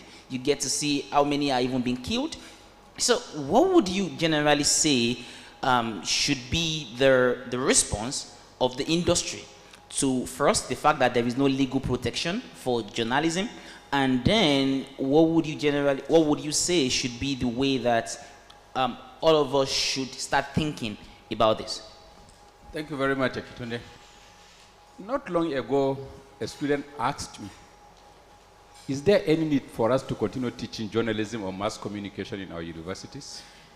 Is there any relevance with all this social media, digital media, online media, and the way people are changing the tests and the platforms for consumption of information? Do you need to go to university to read mass comm and be writing news along the 5 Ws and H? People are just looking for information. They are not waiting for all these long news stories. He said, he described, he lamented, he explained, he emphasized. People don't have time for all of these things now. Very valid question. And a challenge for people like me who are training next set of generation of journalists for Nigeria and indeed Africa. With the coming of the internet and the revolution in information and communication technology, and of course, the arrival of AI, the media landscape has completely changed. Some people tell you that journalism or media is in crisis. Some people tell you, no, the media, if they want to be kind enough to tell you, we are in transition. But the truth is, we are facing existential challenges, not just about freedom, about even our relevance to people. Now, if you take a critical look at the media industry in Nigeria, 5 or 6 existential threats are visible. 1, funding, technology, content, credibility, freedom and safety. And of course, the other minor ones like interferences from government and all of that. By the time you cumulatively look at the impact of this on the survival of the media, you know we have a huge challenge. If we take funding, the big techs are the people taking the money. The media organizations are barely surviving. If you look at the content, or if you look at the setup of some of our media organizations, what do you see? Clear personification of poverty and exemplification of penury in all that they do. And that is no longer attractive to people. And remember this, like we say in the media, economic independence determines editorial independence. Without autonomy, because it has been subverted by the business, the dynamics of economics, the media can hardly set the agenda. We end up, like what I've said at the beginning, all this he described, he lamented. And people are not willing to take that because they have access to countless alternative channels for information, especially in this era when you have convergence and every medium is on the platform. It's just a matter of size. I don't need to have a big TV set. With my small handheld device, I can watch the big film. I don't need to go to a theater. I don't need to have a big NTA. I don't need to have a radio. And this is where we are. People are there on the platforms. That's where the money is going to. That's where Google and all others are putting their money. So we have challenge number one. Technology is what determines your reach and is the enabler in the media industry. Once you lack the technology, your media will be very weak. It costs money, it requires investment, and it's what will give you reputation and credibility in performance. We have challenge in accessing technology, in mastering technology. And these technologies are changing by the day. Content is the window that connects you with the public. Content production requires intellect, requires resources, requires capability. And people have access to limitless channels where they see quality productions. Now you are coming with your poorly produced program. Do you think people will have time to watch? And once, with all these hits and counts and whatever, you won't get the money to survive. So content production, especially at the lower local level, is increasingly what? Disappearing. So the relevance for people is also, so whether I watch your TV or I don't feel I've lost anything. If I read your newspaper or not, I don't feel I've lost anything. And then people go for entertainment and gossips on alternative channels and sports. Then take the next one, credibility crisis. When you talk of credibility in the media, you're talking of truthfulness, competence, relevance, and dynamism. And today, all of these are undermined by disinformation, misinformation, malinformation, hate speech, and all of that. It's not as if there have not been lies in the media all along, but with all this access democratized through the internet and all of that, it has become so easy to tell lies. And people are always excited, reading highly sensationalized information, thereby subverting the legitimacy of the actual properly regulated media. Well, let me not use the word regulated, properly operated media organizations. So people no longer feel that they have to go to your FRCN, your NTA, or your Daily Trust, or your Guardian for them to know the truth. They get the truth no matter how poison that truth may be. And they're excited. And so they abandon you. Another threat. Then, of course, issue of safety and freedom. When we talk of safety for the media, we are talking of psychological safety, physical safety, economic safety, gender safety, legal safety, digital safety, and all the safeties. Now, how psychologically safe are our people in the industry? But importantly, how economically safe are they?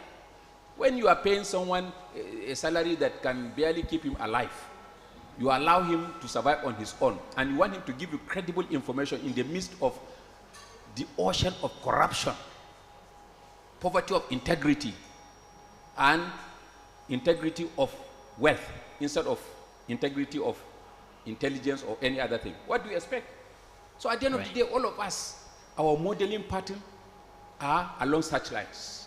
Right. So when we talk of existential crisis in the media, it's not just about freedom. Okay, you have all the freedom, but you are poor, you are wretched, you are miserable. So what is the essence of the poverty, of the freedom? When you cannot eat, you are illiterate. So what is the essence of the freedom? You can't even conceptualize to understand the essence of that freedom.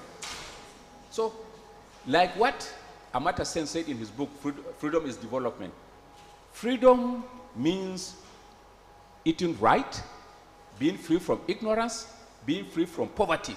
That is what freedom means. But when our journalists are suffering from these demons that have captured them and colonized their abilities, then you cannot talk of freedom of the media. Right. Thank you very much, Prof. While you were speaking about freedom, wretchedness and poverty, Professor Iridia sort of just whispered and said there's freedom of poverty. And I think you've actually taken this conversation to a whole new dimension to say, well, we talk about the physical risk and the lack of legal dynamics for protection, but we're also talking about the fact that even if the environment allows you to be, even if the laws are clear, and you're still not able to afford the next meal, then there are compromises and there are challenges. And I think the next person to speak, Madam Zainab, who's the executive editor of a newsroom, could potentially tell us, Professor Patti have actually painted a very sobering picture of the existential crisis. So I wanted to get your opinion on how are you seeing these, play out in the industry practically and in the newsroom? And what are possible ways that you think could help us head out of the freedom of poverty? Good morning, everyone. I want to make some observations. I'm the chair of the Blueprint Editorial Board. I used to be executive editor, not anymore. Okay. Apologies for that. Okay, so the second observation is, you brought me to talk where media giants, media scholars, distinguished professors, I don't even know what you want me to say, and I don't even know what to say again. You're a professor of practice, I guess. So thank you for having me anyway. So what was your question? So I was saying that, the giants, according to you, they have painted a very difficult picture as to the environment where the media practices and the existential crisis. And I was asking that what are the manifestations of this crisis in your own practice, and what do you think we can do? Okay.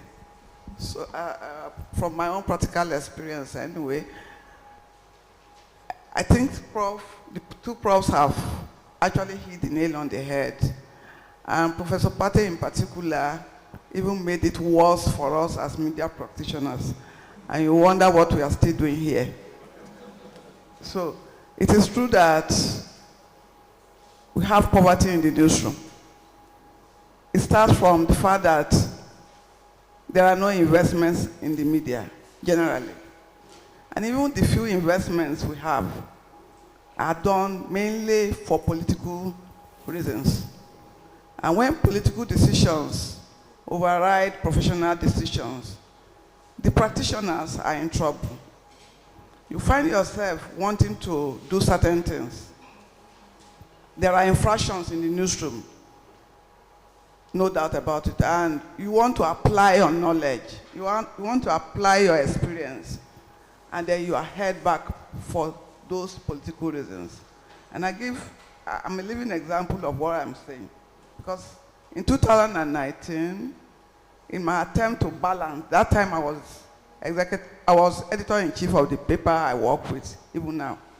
And in an attempt to try to balance between the major political parties, I ran into trouble with the owners of the paper for wanting to do my job, for wanting to be as professional as possible, and for balance, which is part of our ethics. So when you have a situation like this where you are no longer free, you're no longer free to express yourself, and what was my offense anyway? Just that we should also hear from the other party and not the ruling party. That was just my offense. And that was when, of course, I was redeployed from being editor-in-chief to chair editorial board. Fine. I mean, it's even okay that I should rest. I've had enough. So this is where the problem is. So the investments, I worked in a different newspaper earlier on. He used to be a visiting, he used to come and give us lectures when we were in daily trust. And I had a situation where at one time, we're happy that those who were in authority, who were managing the paper, were all journalists. And it actually paid off to some extent as far as doing our work is concerned. You are sure that you have the support of your boss. And that was because the management struggled, according to him, I don't want to mention names, to extricate journalism from the hands of investors, people who thought they had the money and could use journalists to set up newspapers only for them to be dictating the tune while professionalism suffers. So, of course, we all celebrated, and the paper is still thriving because the owners are journalists, basically. But in a situation where we allow politicians or businessmen to dictate or to own, of course, even when they bring us in as journalists, as media people, because we have the knowledge and the skills and the experience, it will get to a stage where they will dump you. So, going forward, this is just a general problem, and we all know that your network, newspapers or media houses with good net worth, they do better in terms of exclusive stories, investigative stories. That's because they do not have to be bribed. They do not have to be compromised in the course of doing their job. But when you work with, in a newspaper where the level of professionalism is low and the ownership structure does not favor journalism or the media generally, there's an extent you can do any so-called exclusive stories or investigative stories before they will tell you, those ones are my friends, don't go there. Wow. So this is the point I'm trying to make. I don't know whether yeah, thank you very much, Madam Kino. I sort of think that Professor Uridia said there's no legal provision. Professor Pate said there are 7 existential crises. Then you're saying that in an attempt to balance the story, you were redeployed in what I would probably call demotion. Is that a way to put it? No, it's repositioning. Okay, repositioning. Okay, you were repositioned, and I think that those 3 important points sort of just changed the way that this conversation would go, because and I'm coming to you, Professor Iridia, because what is then happening is that now let's assume that we have a legal environment where things are working well and there are laws.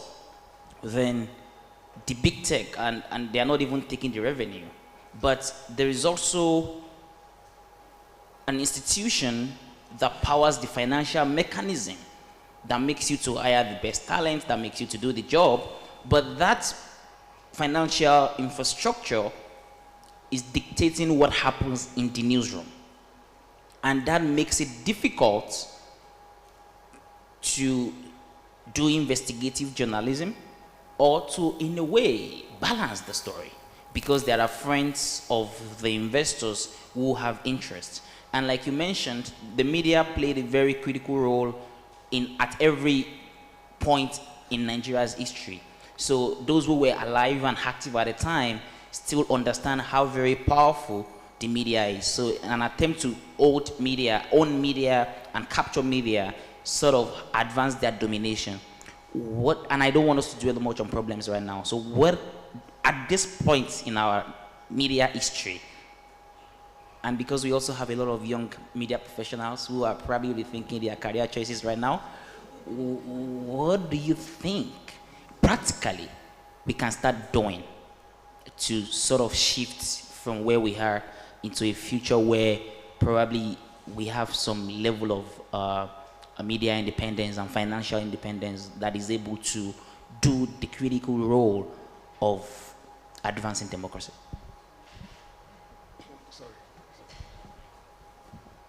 Thank you very much.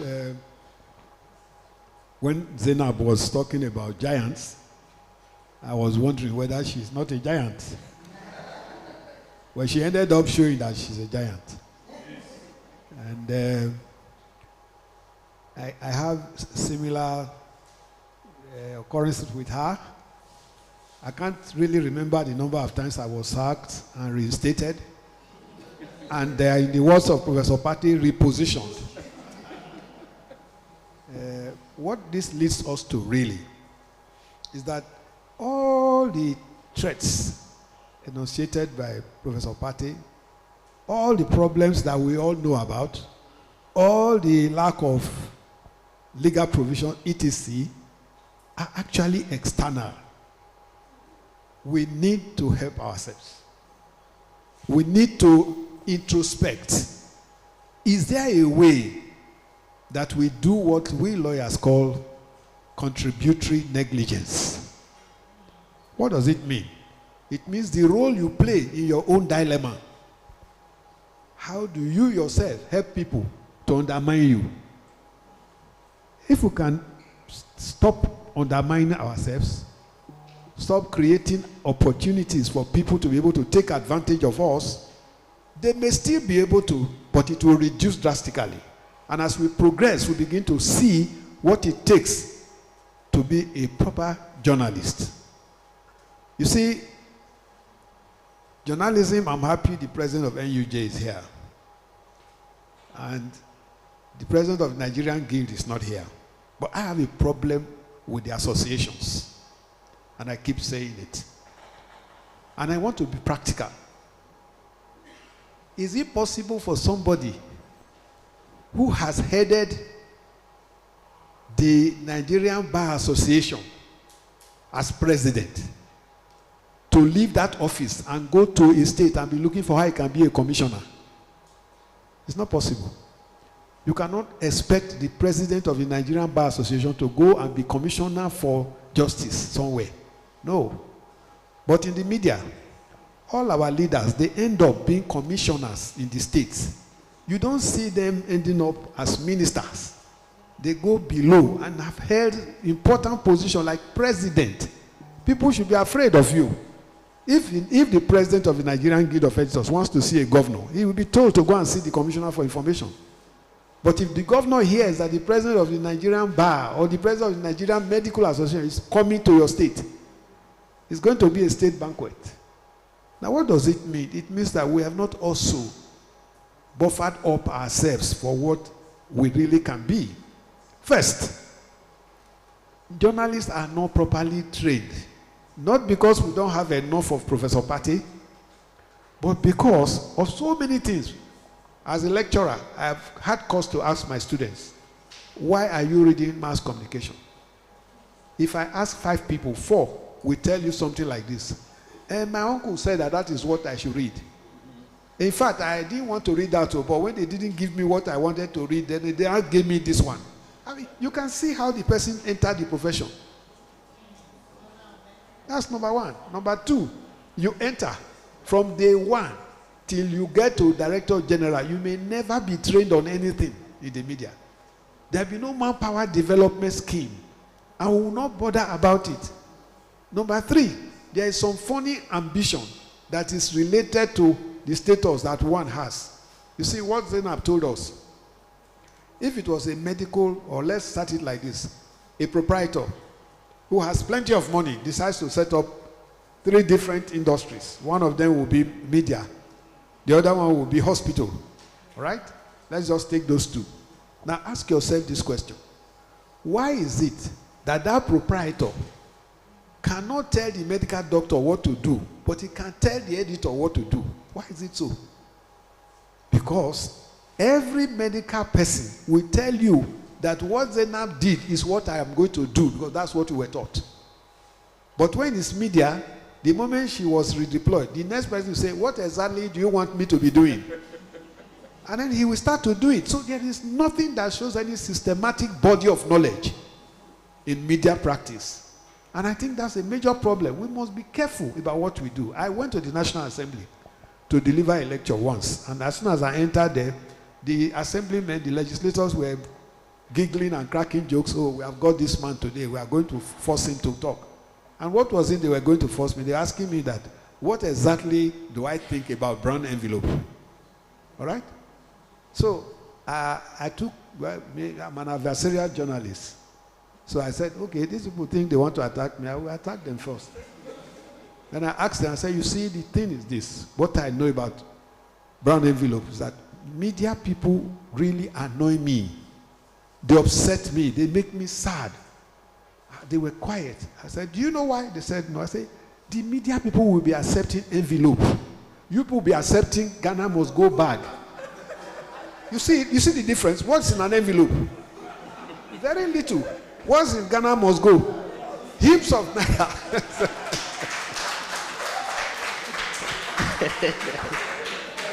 Now, if you don't understand, you might say, oh, this man is supporting corruption. That's not what I'm supporting. What I'm supporting is that if you want to eat Eat well. Oh, wow. Perhaps. So I think we really need to check that up. We need to make the public know the difference between a story written by a journalist and a story written by a non-journalist. Everybody can write. We should be able to work in such a manner that when a story is breaking, people will be asking, did channels also say so? Did AIT say so? Did you read it in because those are reputational magazines and media houses. But when we ourselves just take a story the way it is distributed at the press conference and we publish without editing, we remove our power of agenda setting. We remove our power of being the gatekeeper. We remove our power with nothing. We don't educate Nigerians. We only inform. And so our journalism take that of a parrot. You just talk. There is no feedback. There is nothing to show people understand you. There is nothing to show that they even want to ask you any question. So the media must sit up and take advantage of opportunities that are open to it as a strong force that everybody wants to use to do even what is good or what is bad. Wow, thank you very much, Professor Iridia. If there are brand heavy, if there are Garamos go, probably the industry would change. But yeah, I guess the point I was trying to make is that if you position yourself as a strong force, then and you make it difficult for your price to be cheap, then there will be a lot of withdrawal in cheapening journalism. I think that's the point he was trying to make. A lot of time when some people when I meet people and they hear that I work for the CJID, there's a natural response to most of them. They would say, oh wow, you also work for Premium Times? And they would say, okay, let me add your number to this WhatsApp group so I can be forwarding press statement to you. And I would be like, excuse me? You really think if you send that to me, I will really pay attention? Because that's the general perception. If somebody thinks that you're best and good only to be a contact to be forwarding press statements to, then you're cheapening your craft. And I think that's what Prof is saying. And I also know that, and that will lead me to Professor Patty. Prof has actually changed the conversation to saying that we need to professionalize journalism in a way that one advances knowledge. If we take away, and I was reading an article recently where I can't remember the title, but the content of that article is that journalism today thinks that journalism today assumes that the audience really care about the news when the audience have actually moved on. And I also always say that if what I read on a major newspaper does not even give me the clarity until I see from a blog or from any other platform, then journalism is cheapening the relevance. And in a lot of other countries, I think even top people are always happy when they are featured in major newspapers in those countries, because it's a badge of honor, it's a badge of credibility if you are being featured. But in Nigeria today, anybody could be anything, just sent to a journalist and then it gets featured and then they are. So, Prof, how do we start rethinking the way that journalists and journalism carries itself in society to elevate itself from not just an information disseminator, but to an educative platform, and also a platform that if there is confusion about a topic, then the media becomes the reference point of clarity. How do we get there? Thank you. Initially I talked about the consequences of all this internet, the breaking down of boundaries, the opening up of society where dictators no longer have control over a lot of things. Now, one of the consequences is you have individuals who have technology but lack journalism in them. And then you have journalists who have journalism but lack the technology. So those who have the technology, all you need is to have your Android phone with this and data of 100 naira. You can access only God knows how many number of people in the world. And so you have so many factories of lies and manufacturers of disinformation with control of technology, accessing limitless number of people. So it's a challenge for us in the media. How can we take away the audiences from these kidnappers of the attention of our people? I don't know if you have read, in the last 3, 4, 5 years, the Reuters Institute at the University of Oxford comes out with annual reports. And the latest one, like the one for last year, is on avoiding the news. People all over the world are avoiding the news. And Nigeria was one of the countries that they surveyed. People are no longer interested in news. For heaven's sake, let me ask an honest question. How many of us in this hall today bought newspapers? How many? If you don't buy newspaper, how can the newspapers make money to pay salaries? How many of us here honestly subscribe to online media organizations to pay honest payment? This premium time, I read it free of charge because I'm the chairman. So at least I'm entitled to that as one of my privileges. But what of the others? The Daily Trust and other ones, we don't pay. Many of us here, the moment they say subscribe, you don't pay. Even books, we steal books from the internet, we don't pay. So if you don't pay, I don't pay, the other person doesn't pay, and these newspapers have to pay salaries. They have to pay rent. They have to pay for this, they have to pay for electricity and everything. How can they survive? Right. Do we understand? And our people don't even understand why they should. If professionals like you and me don't pay, what more of people on the streets? Today, there is no Nigerian newspaper that prints 10,000 copies in a day. Hardly. Right. And even where they do, they don't sell the copies. So how can we survive when we have a population that is not reader-centric? Or is it newspapers that are not reader-centric? So people are not interested in that. This is a challenge for us. And if you look at the nature of media business, our products are highly perishable. We have to work with highly talented employees who are very difficult to manage, but expensive also to maintain. Right. So by the time you look at all of this, the industry itself, like I've told you, is existentially challenged. Now, why should my daughter, for example, today go and read mass communication? She doesn't need to read mass comm.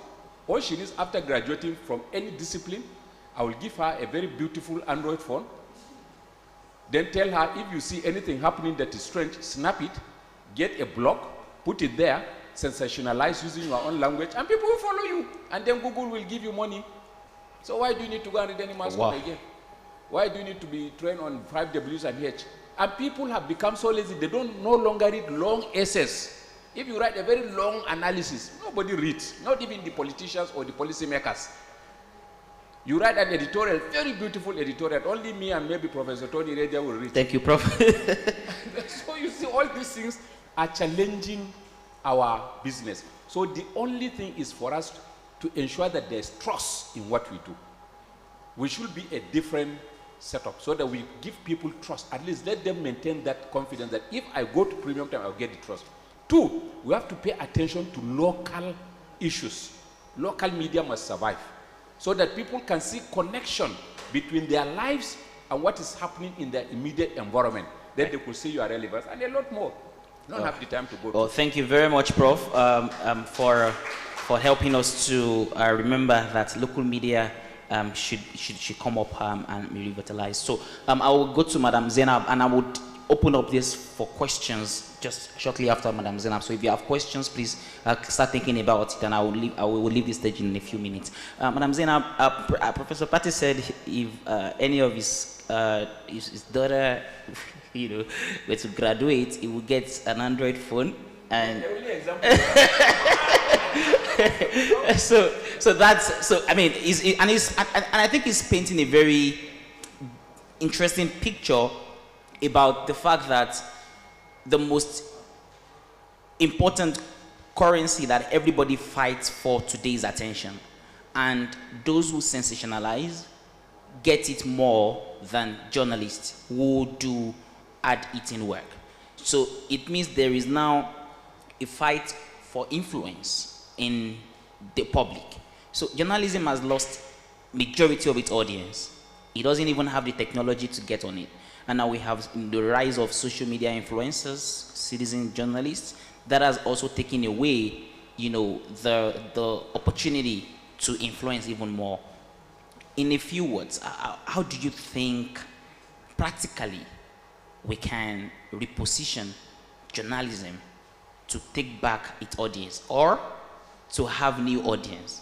If maybe the audience have maybe to bring back the lost audience and even get new audience in the country.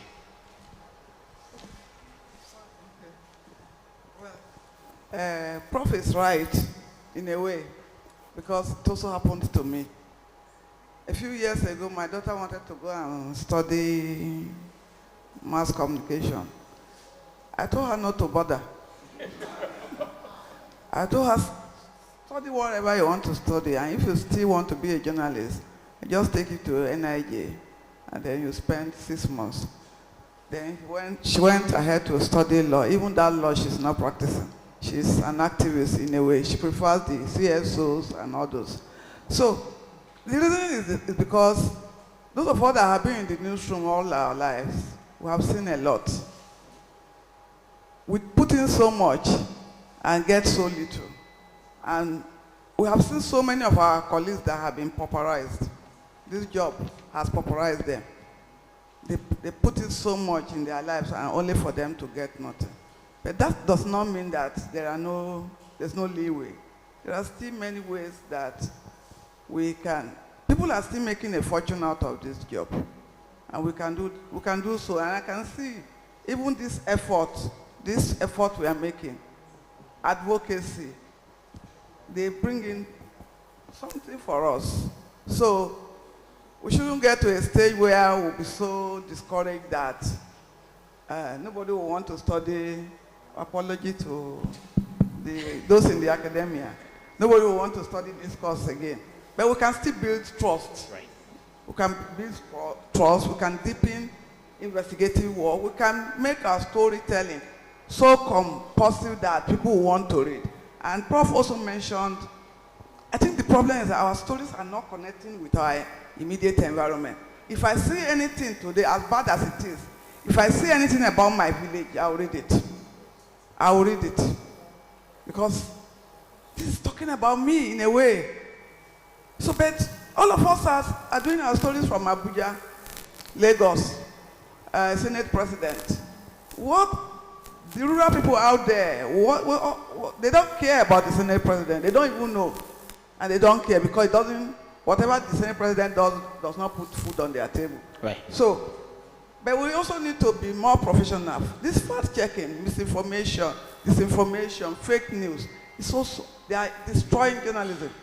If we can do a thorough job, as Premium Times tries to do, and some other online newspapers try to do, we'll be believed. There should be believability, there should be credibility, and accuracy. They are all important. If we can do this very well, we'll go a long way. Right, thank you very much. And I think that the local media sustainability fund that the CEO announced would in a way help us to bring back community media, so that when stories are being told about Madam Zainab's village, she will read. Please, I'll open up questions for 2, so I can see Professor Aluma. Okay, and Rosemary. So please, let me pass the mic to Professor Luma and Rosemary.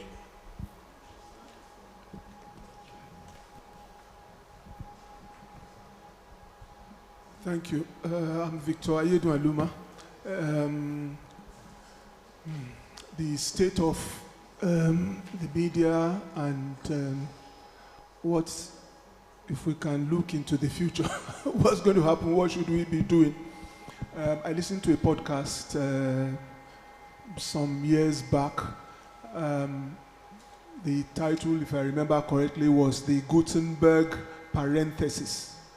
You know, Gutenberg, to the Western world at least, pioneered a big change by press, by bringing the printing press. You know, and that meant things messages could be produced in large volume, and it was seen as a big thing. But the idea of that, the thesis of the podcaster was that Gutenberg, 1400 and something, or, you know, up to whenever you want to cut the line, 1900, 2000, there is a parenthesis. Before Gutenberg, it was orality. After Gutenberg, it's electronicity, you know. Maybe journalism is a parenthesis, you know. I tell you why. The Acta Diana, the Roman thing. Sorry, Prof. Okay, I have to be. Yes. Okay, it's a comment. Acta Diana, the Roman thing, paper that they tell us. The idea of a paper then is not the idea of journalism today, and so forth and so forth. So, what do we need to do? We need to understand that newspapers, journalism is a response to a social context. So it means what politicians are scared of, becoming irrelevant. Right. If journalists don't understand that, they become irrelevant. Right. So that's a very good way a very philosophical way to make us understand these things. And I think if we understand that we are responding to what makes society work and what makes democracy possible, then I think our approach will be better. Thank you very much, Professor Aluma. Rosemary, please, your question. So I don't have a question, it's just a contribution. Hello, everyone. My name is Rosemary Gaba Folao. I'm the Director of Communications for News Central TV. So let me start by telling a joke. About a month ago, we were being invited by one of the security agencies. Unfortunately, I can't mention which for the fear of my life. We were being invited. So I and Kayode Akinsemi, the Managing Director and Editor-in-Chief of News Central TV, we were going, and I told him, I said, you know what, I think I'm tired of this journalism profession. I'm not a journalist, but I'm in the communication space. Maybe I should just, quietly go back to my banking sector, because to be invited by security agencies back to back, it's quite worrying for me. So I told my husband, if you don't hear from me in 5 minutes, just know that there's a problem. So according to what Professor Pate had said, most of the media crisis, I think that the solution will be to have institutions that can independently fund media organizations, because most of this crisis, more media institutions and that can easily fund media organizations. Because most of these crises that you've spoken about, Professor Pate, like content crisis, when we have organizations that can independently fund, we won't have as much content crisis as we have now. Right. You've spoken about credibility crisis. That's also an issue, the issue of brown envelope. If we have organizations invest more in media bodies, then the issue of credibility crisis will not be there as well. Of course, media independence. Most of the media organizations today are being owned by politicians, unfortunately. And I can tell you as a commercial person that the large percentage of the revenue we generate in media organizations, 60 to 70% of it comes from government. Professor Pate spoke about economic crisis. Corporate organizations are slashing budgets. So if you have a target of about maybe 500 million in a year, probably about 50 million will come from the corporate organization. I can tell you 550 million will come from government. Thank you, Rosemary. So when you have government bodies threatening you, right, you have no choice but to bow, because you know that most of your funding is coming from government. So Thank we you. need to look at investment in the media space. Yeah, probably we need to look at the numbers. I think they are engaging social media influencers more than media. Exactly. Probably we need to look at the numbers so we can see a shift and all of that. Thank you very much, Exactly. Rosemary. I understand that Professor Ismail is online, is the head of the research team, wants to make a contribution. Hi, Prof, can you hear me? Good afternoon, sir. Good afternoon. Sorry, I don't know whether you can hear me. Yes, we can hear you, but it would be better if the voice can go up a little bit. Okay. Sir. Okay, I will try. I think that it's better now. Challenge with connectivity here. Sorry. Okay, it's better now. Thank you very much. Sorry, I couldn't join earlier because I thought it's going to. We're going to make this presentation around 1 o'clock Nigerian time. So I wasn't around. I just want, I don't know whether it's a question, it's actually a poster, because I've been listening to the panelists, Professor Pate, Professor Reda, and the other panelists. And I think we should agree that actually journalism is in crisis. And that crisis is more funding is part of it, because what happens in most of the media organizations is what we call cash and carry journalism. People have to survive. People have to sustain themselves. Their salaries are not paid, so they have to do things to survive. And in our report, that is why there was a phrase that was used, which was used at one of the validation events, around editing for sustainability. That this is just the reality of organizations these days. But besides the funding, what about the ethics?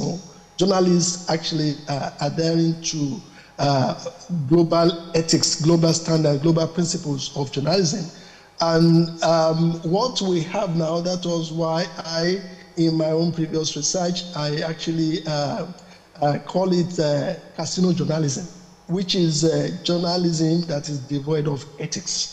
So how do we do this? And this report did not, we didn't actually do a lot around the media industry itself. I think maybe going in the future, we need to look at the industry. What are those existential risks and threats that actually threaten the survival of journalism? Thank you, Prof. In Nigeria, and to actually make it, yeah. Right. Thank you very much, Prof. Prof. Okay, now let me just say so that at least our young ones, they can be motivated to actually go into that profession. Thank you. Thank you very much, Prof. It appears there are no questions, just comments, and I think they are very useful. So I will just give mic to Professor Pate, Madam Zainab, and Professor Iridia for your last words, as I think we have just 3 minutes to wrap this panel. It is not a hopeless situation. If they stop teaching mass communication today, I'll be jobless.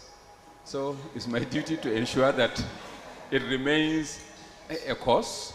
And that was why we unbundled the communication program. We reviewed the entire communication and media studies program in Nigeria. I had the opportunity of leading that process. And we have tried as much as possible to capture some of these threats and include in the curricula for the training of next set of journalists in the country. Now, Professor Aluma, every era has its own pattern of public communication, starting from when it was the word. When Gettysburg came, the newspaper came with it. When radio came, it came with its own technology. My father used to be a very keen radio listener. But now, I am not so keen on radio, but I still listen. But my kids don't even know what a radio is. So the era of today is not your era or my era. They have their own era, and they have their own pattern and channels of communication and systems of communication, courtesy of changing technology. So the duty of any media organization today is to conceptually understand these changes and see how you can mainstream and accept the reality of these technologies. Right. If you refuse to innovate into technology, innovation will innovate you out of technology. Wow, thank you very much, Prof. Thank you very much, sir, for that very good charge to say journalism needs to embrace technology and deploy it for its own sustainability. Madam Zainab, please, your last word. What can I say? We are in the era of technology. Technology moves things, and Prof has said it that we really need to innovate, but we can also go into partnership as journalists so that we do not practice journalism that is devoid of political interference. I think that's our major problem, because there are still so many things that we can do together. Yes, money is very important, but if we apply ourselves let me include myself. If we apply ourselves as professionals and we are ethical about the work we do and we do it right, I think we can go far. So we do not have to always depend on politicians to do the work very well or to survive. Right, thank you. I think the point you're making is that we should collaborate more, and so even if there are problems, the problem will come to us as a collective, not as not as individuals. Thank you. Professor Iridia, your last word, sir. Thank you very much. If we have lost the power to set the agenda, we should not lose the power to determine the news angles. If we can determine the news angle, those who are setting agenda will be compelled to come back to the real news angle. Somebody has written a book, he's doing a book launch. We go there, at the end of the event, the journalist reports what has happened. You won't hear anything about the book. You won't hear anything about the launcher. You will be hearing about the political juggernauts who were there, who said one thing or the other, that are not connected with that book. But if the journalists come there, listen, see all of these people, and talk about the reason why they came there, those people will now learn to know that whatever event you are doing, if you don't keep to it, the journalists are going to bring you back.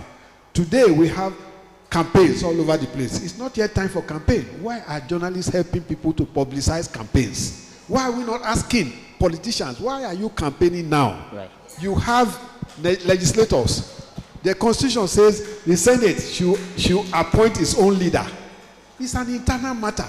Senate, appoint your own leader. And all of us will give our platform to senators who are campaigning to be elected. Right. And we are not going to vote. Why are we campaigning for general voting in something that is internal?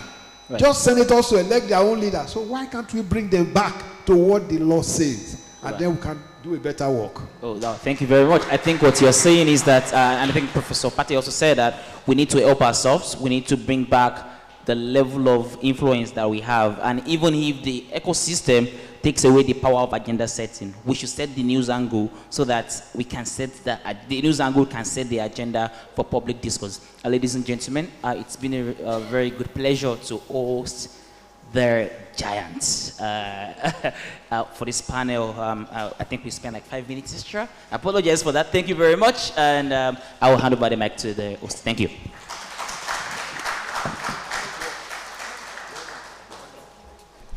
Please, a round of applause for them as they leave the stage.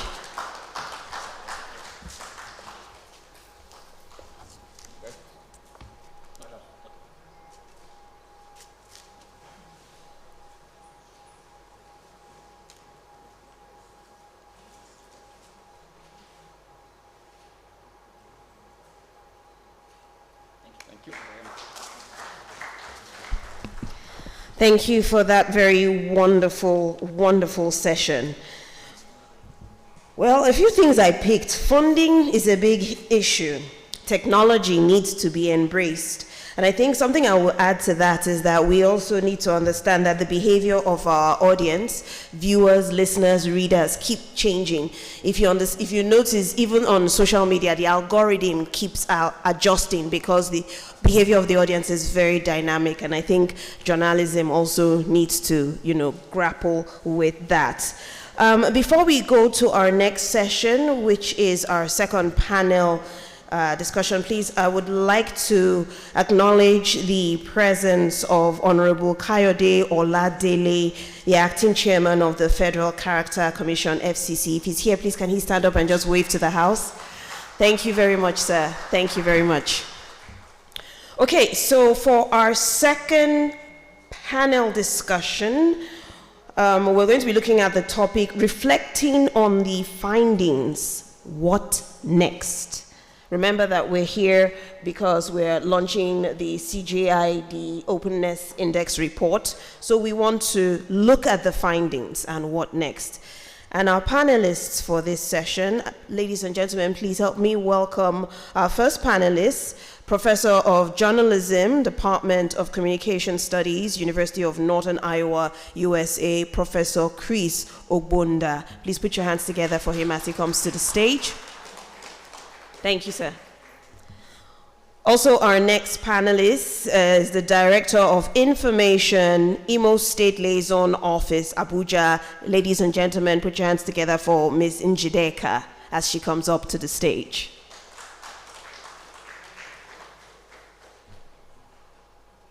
Okay, while we wait for her, I would also like to welcome to the stage our next panelist, the Managing Editor, Premium Times, in the person of Mr. Idris Akimbajo. Put your hands together as he comes up stage. A final panelist for this session is the CEO and Executive Director, Wole Soyinka Center for Investigative Journalism, that's WSICJ, in the person of Morunrayo Alaka. Motun, forgive me, it was a T. Motunrayo Alaka. Please put your hands together, especially for her. And moderating this session is the Deputy Director, Journalism Program, CJID, in the person of Busola Ajimbola. Please put your hands together for her as she comes forward. We will have a question and answer segment after this session. So please, if you have any questions, you have any comments, just quickly note them down and they will be addressed briefly after this session. Thank you.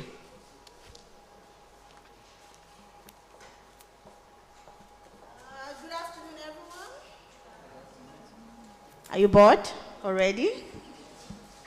I think that the last panel was a very provocative one. I really liked the conversation, and it has established some I don't know if to say they are facts, right? That the media is encountering some form of existential crisis. The challenge of funding stands out as a very critical and fundamental threat. But the relevance of the media is something that came up. And lastly is the issue of self-reflection, introspection that is required of the media, at least to stay afloat of some of those challenges that has been identified.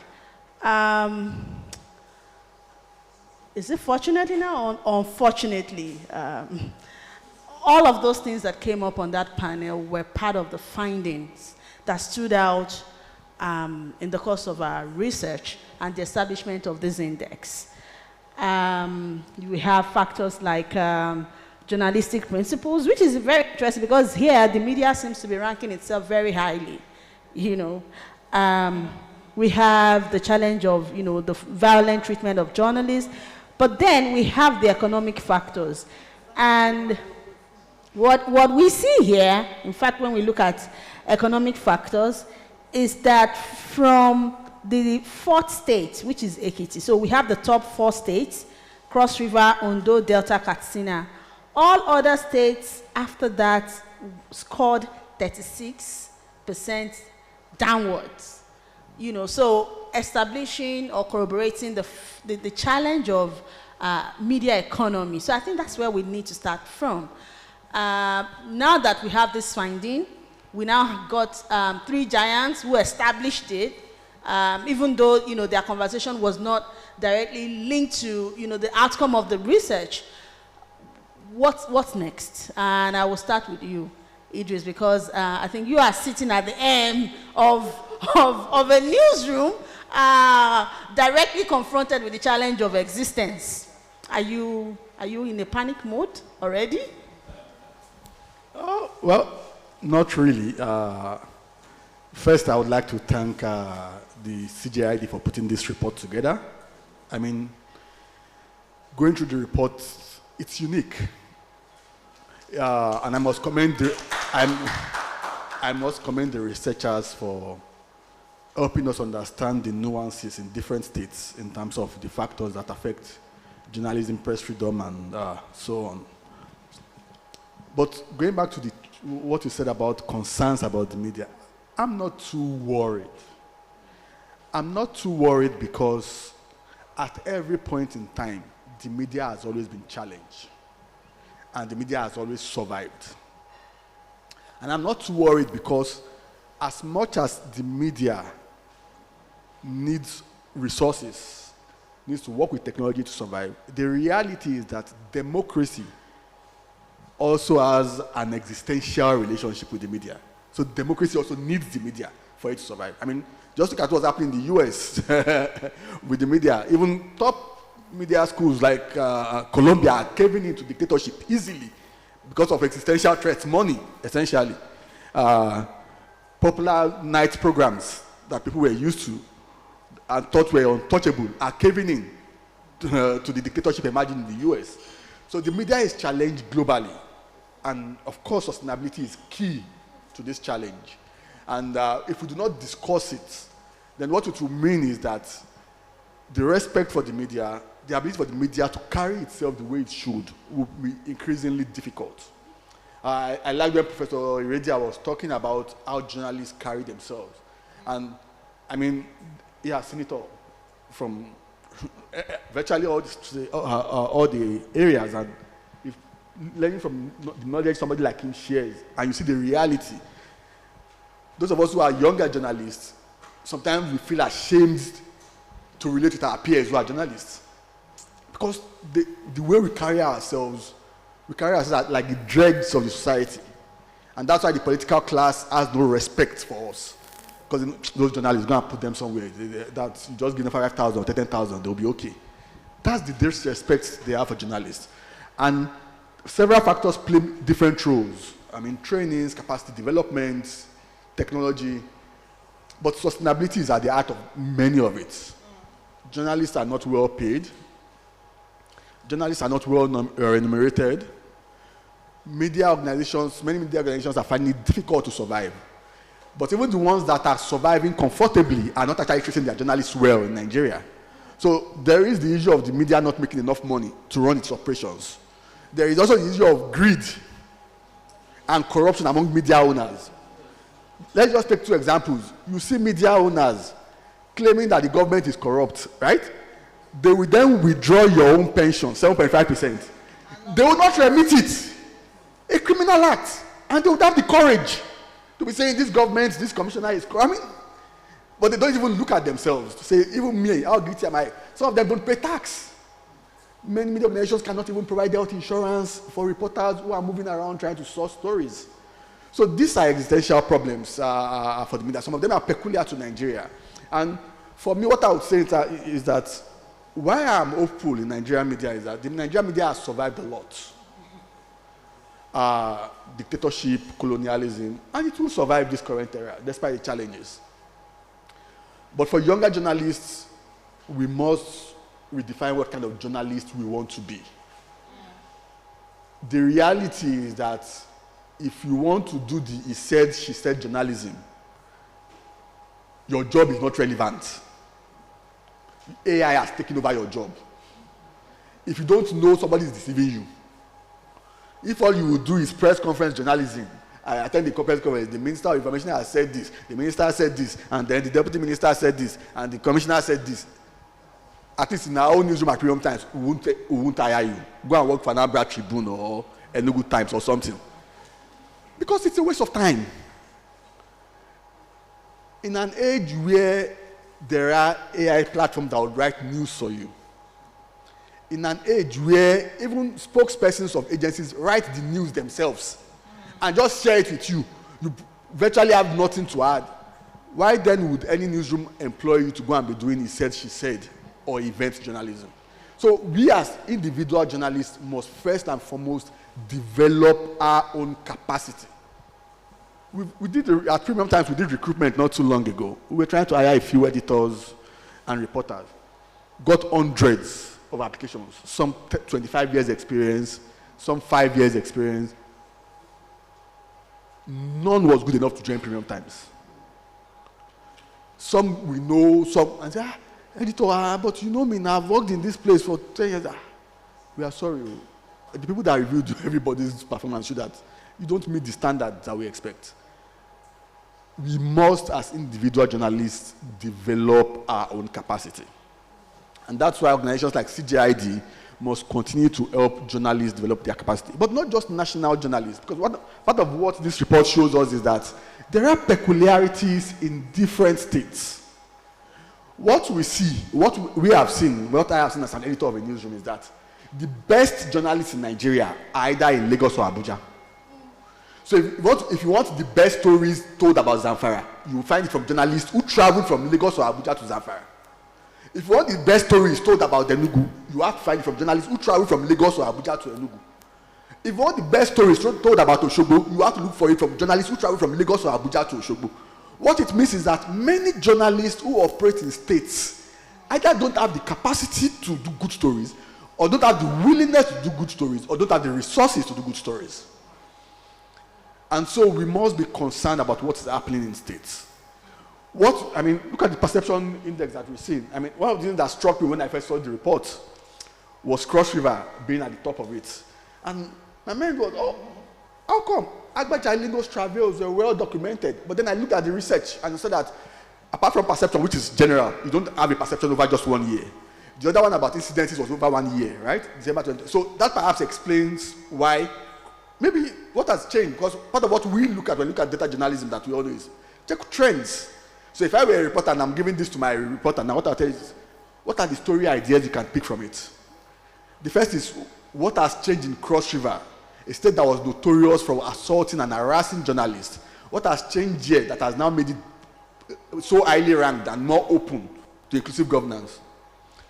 How come a state like Lagos that houses almost all the important media organizations in Nigeria and that has virtually been controlled by one party for 27 years is considered the least transparent by researchers who have looked into it?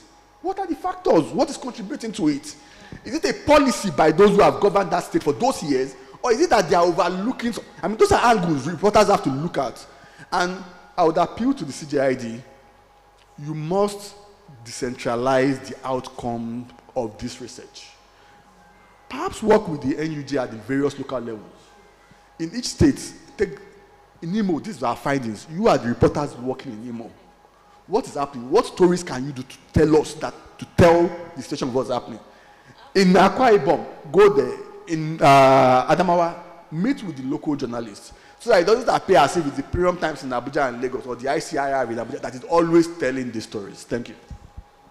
Thank you so much, Idris. So I'm going to take it to you, Motunrayo. So again, so this methodology is, a mix of expert perception on the ground. How do they perceive the state of openness, state of freedom of expression, and media freedom in their states?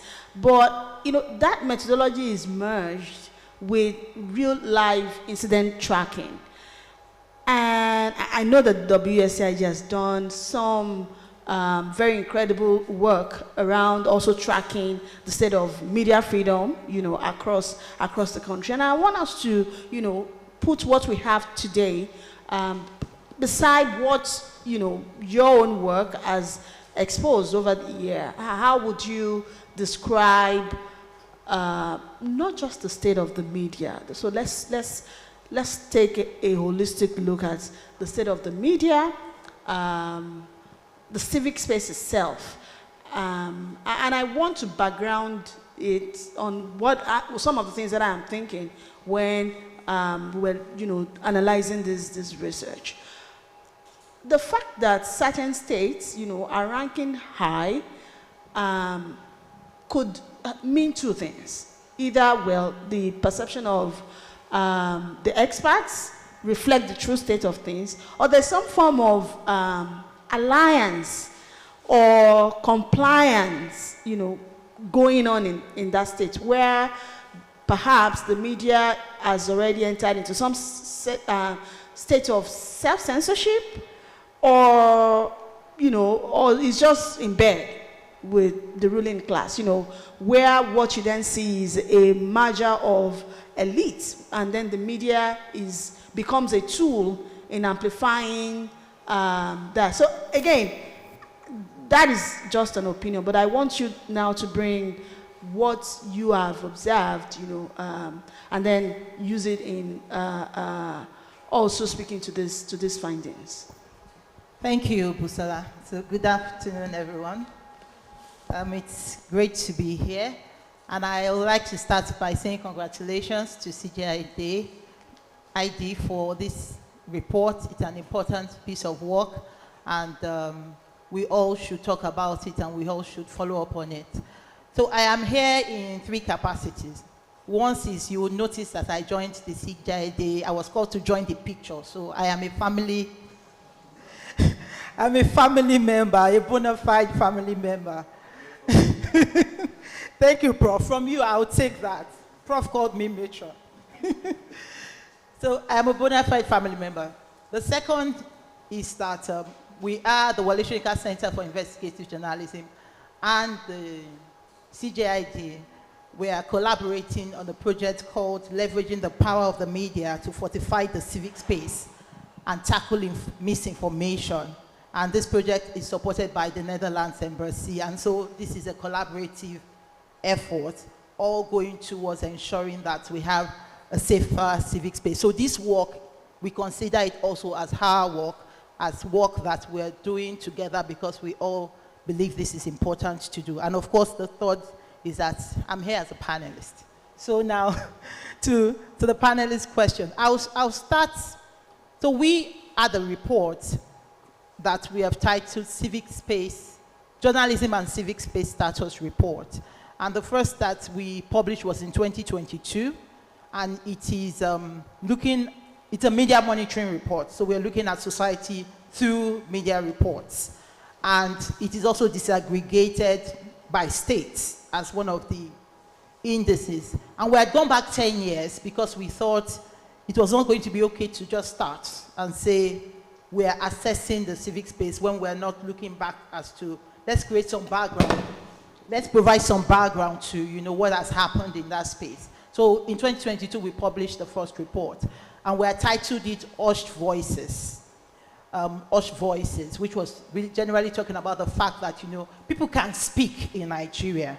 You just have to pull your volume down.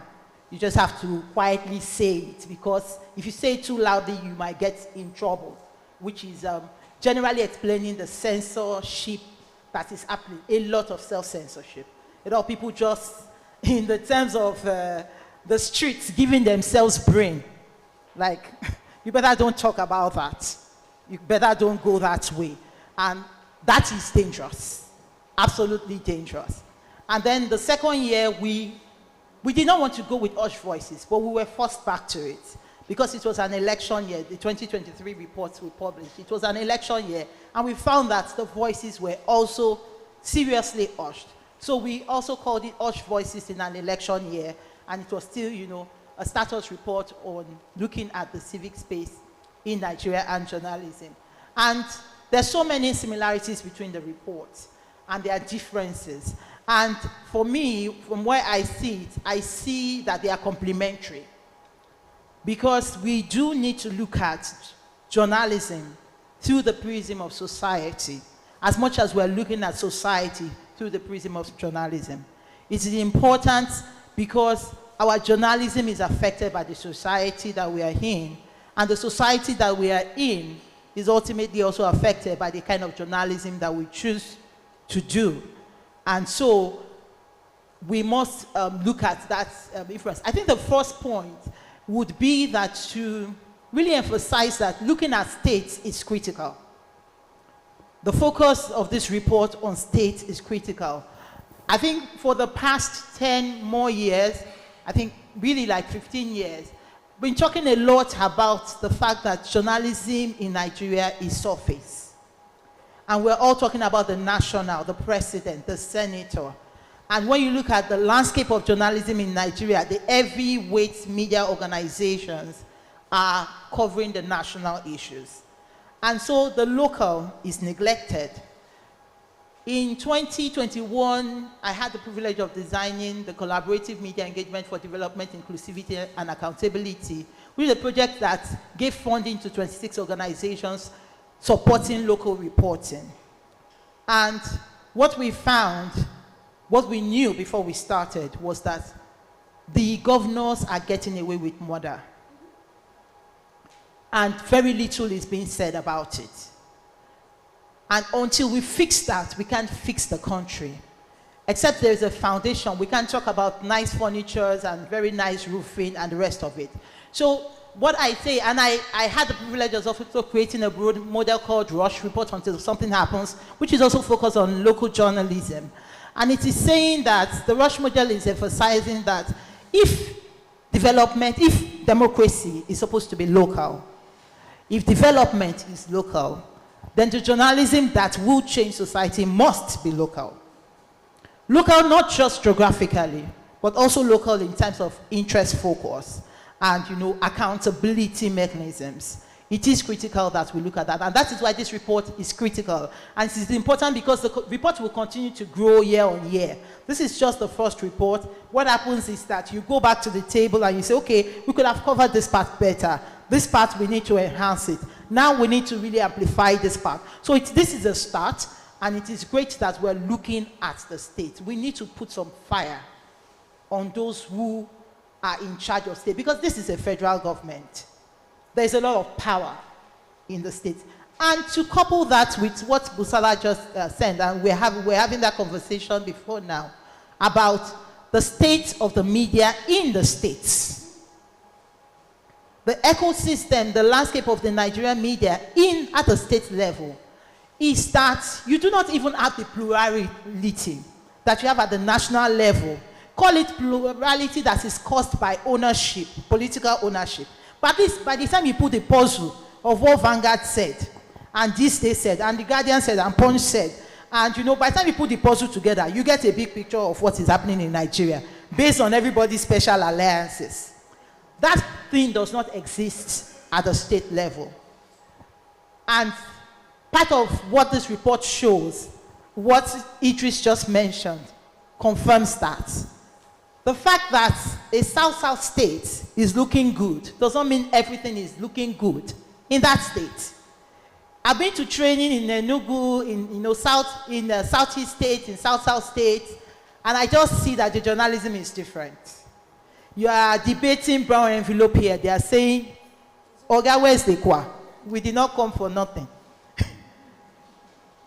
Ethics is a secondary discussion. Survival is put up on the list, and government is the major alliance in that survival. So the reporting and the talking is about the fact that we are government and government is us. So let's not do bad to ourselves. And that is why the development at those levels are terrible.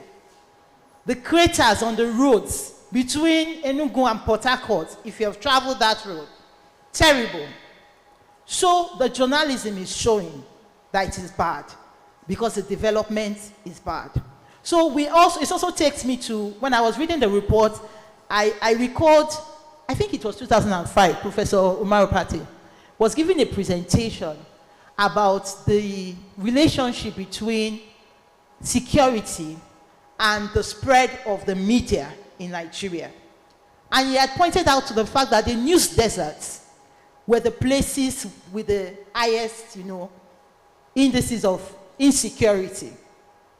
And every time I remember that presentation and what has happened since then in the northeast of Nigeria, I always go back to say, research, brings us closer to the challenges, but what do we do with this research?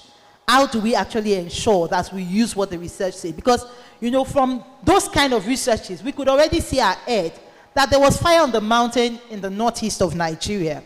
Part of what he said, which I remember clearly, was that although the NTA would say that, it covers the whole of Nigeria, but there were so many border areas in the southeast that the French media had their ears, or the Voice of America media was what they were listening to, or the media in the country, maybe Niger, just next to them, was what was feeding them. And so if the people do not hear us, how do we move on? And then the last part, because I see your microphone, the last part I will touch on here, and perhaps at the end I will go back to other points, is the fact that, the reports, like our report, highlights clearly that journalists are unsafe while doing their work. And this is an issue that we must have zero tolerance for. Zero tolerance. That a journalist will go out and cover an election and get beaten up. We must show zero tolerance. And I'm glad that, the media often shows collaboration in this regard. Everybody reports it. We must do more. We must make it very, very for lack of the right word, must make it something that a politician does not want to try. We must make it something that a private sector leader does not want to try. anybody doesn't want to try because they know that you will come after them, because this profession must be protected, because until we protect this profession, we are not able to protect our country. We're not able to make life more comfortable for the most vulnerable in our society. Thank you so much for that, Motunrayo. Now, I've been struggling to find something that really links some of the issues that the first panel, now this panel, is trying to pinpoint. And I think Professor Aluma, was saying something about the media being a response mechanism, and in that sense, have to define its own relevance. What is the media responding to? And what comes to my mind, maybe this is because I'm a philosopher, right, is that perhaps the Nigerian media currently lacks a clear philosophy that guides its operation, that guides its practice. Something that we all look up, and then we can be clear in our mind that this is what the Nigerian media stands for. This is the social issue that it is responding to. This is the philosophy that guides its ethics, that guides its operation, that guides its practice. I kind of think, because if I put a mic to all the academics in the room, and perhaps even the professionals in the room, I know maybe we would respond to say, the media performs accountability role, the media serves as a watchdog, it's central to democracy, all of which are true. But again, what this research has at least pointed out to me is that there's also specificity in the media, and that for a long time, it doesn't seem like we have a kind of theory that defines the Nigerian media. And that's what I'm bringing to you, Prof. How can this research and all of the conversation that have happened in this room today, how can it nudge us towards arriving at a clear definition of what the Nigerian media is all about, and the kind of philosophy that should guide its relevance and its practice, and perhaps also its ethics? Yeah, ethics. It's ethics. That's what I'd like you to respond to that. Okay, thank you very much. I want to first of all thank Mr. Oluroyemi Dapo and CJID for inviting me to this program. Thank you very much. Just like you two, I'm here on a double capacity. First as an invitee, and secondly as, I think I'm Press Freedom Ambassador in the diaspora for CJID. Thank you. So many things came out of this report. We can talk about this report 2 months. We've not finished talking about them. And I want to advise that next time we have Professor Pate in a panel, let him speak last. Because Pate will always throw something up that will engage the audience all throughout the conference. So I want to thank you for some of the things you threw up, especially that the media, and I'll talk about ethics too, that the media is facing existential threat. I was like, wow, maybe I should change my course. I don't think we need to do that. Professor Pate, all we need to do is to respond. When you are threatened, what do? You fight back, you respond. Let's say thieves came to your house last night, threatened your family, broke through the door. The next morning, what do when you wake up? Prof. What do? Look for padlock and fight back so that they don't come again. Let me share with you one of the things we need to do. Based on the things that were done before, that is why we study history.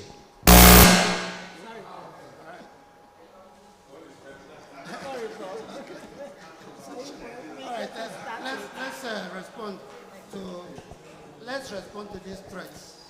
And we can borrow from what the radio did when it came up age. For a long time, it was print media, starting from all the things you mentioned, and all that.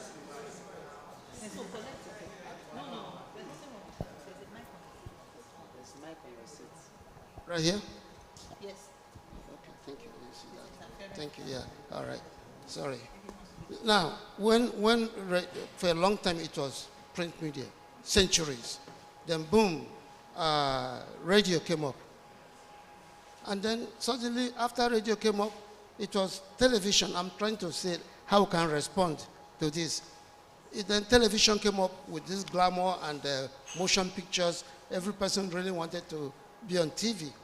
Radio was losing audience, therefore losing money, losing support. What did radio do? Radio fought back, responded to this, because any organization that does not respond to its threat is going to be extinct.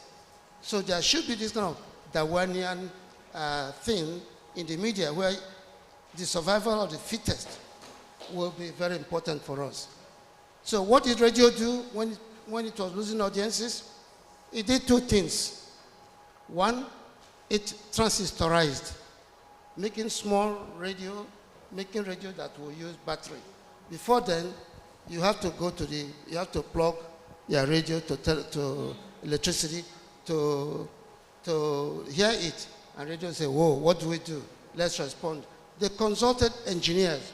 And I'm going to talk about the partnership that, Madam, you talked about partnership in the earlier program. I'll talk about that too. What we need to do with engineers to survive. Apart from transistorization, radio miniaturized. They made small handheld thing that you can hold. And that was how radio survived till today. So what do we do as media people? I suggest that we need to fight back and find ways to survive. It is war of survival of the fittest. Let me share with you one of the things. In America, of course, by late 1980s and early 1990s, newspapers came under severe economic threat. What did the newspaper industry do? They did a couple of things. So let's go back as media practitioners in our newsrooms and think creatively, inventively, what can we do to survive this existential threat that Pate mentioned. Chicago Tribune, and I worked for a paper, Chicago Times, that was close to them. What did they do when they became under great economic threat, losing money? What they did was to go back to the industry. That's why I say partnership that Madam Zainab raised earlier. Go back. Can we go back to the industry, to drivers of innovative technology, and say, how can we partner with you to survive this fight, this existential threat that Pate mentioned here? So what Tribune did in Chicago was what they called anamorphic shrinking. They went to the engineer and said, hey, this is a large paper. Can we do anything, trim the sides, the two sides of the paper, that is, make it narrower, and then what can that do for us? So they, first of all, did survey like you did, gave the first round copy to people, survey. Do you see anything wrong with this paper? People say, no, it's good. Same thing, we'll love it. Go and do it. Then Chicago Tribune did that and then narrowed the sides by 1/4 inch of the paper. Of course, working with engineers, printing when the thing goes to the...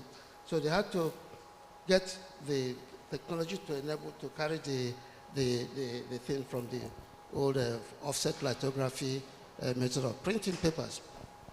And Chicago Tribune saved $8 million that year from the print. from the print copy. Are you with me there, sir? Yes. So this is what they did. Secondly, Dallas Morning Post. And I did an internship as a faculty member, and I'll talk about that also. Talking of partnership. How we educators have to come back and partner with you in the newsroom. How many? Okay, let me talk about what Dallas Morning Post did. They began to invite the circulation manager, innovatively, to editorial board meeting. People said, no, what has the circulation manager got to do with editorial board meeting? And the editor-in-chief said, look, invite this man, let him come and see the news that is going out to Lakeshore, to, let's say, Lekki tomorrow. The one's going to Ibadan, the one's going to all the sections of the city. So as he's distributing the paper today, he is talking with subscribers.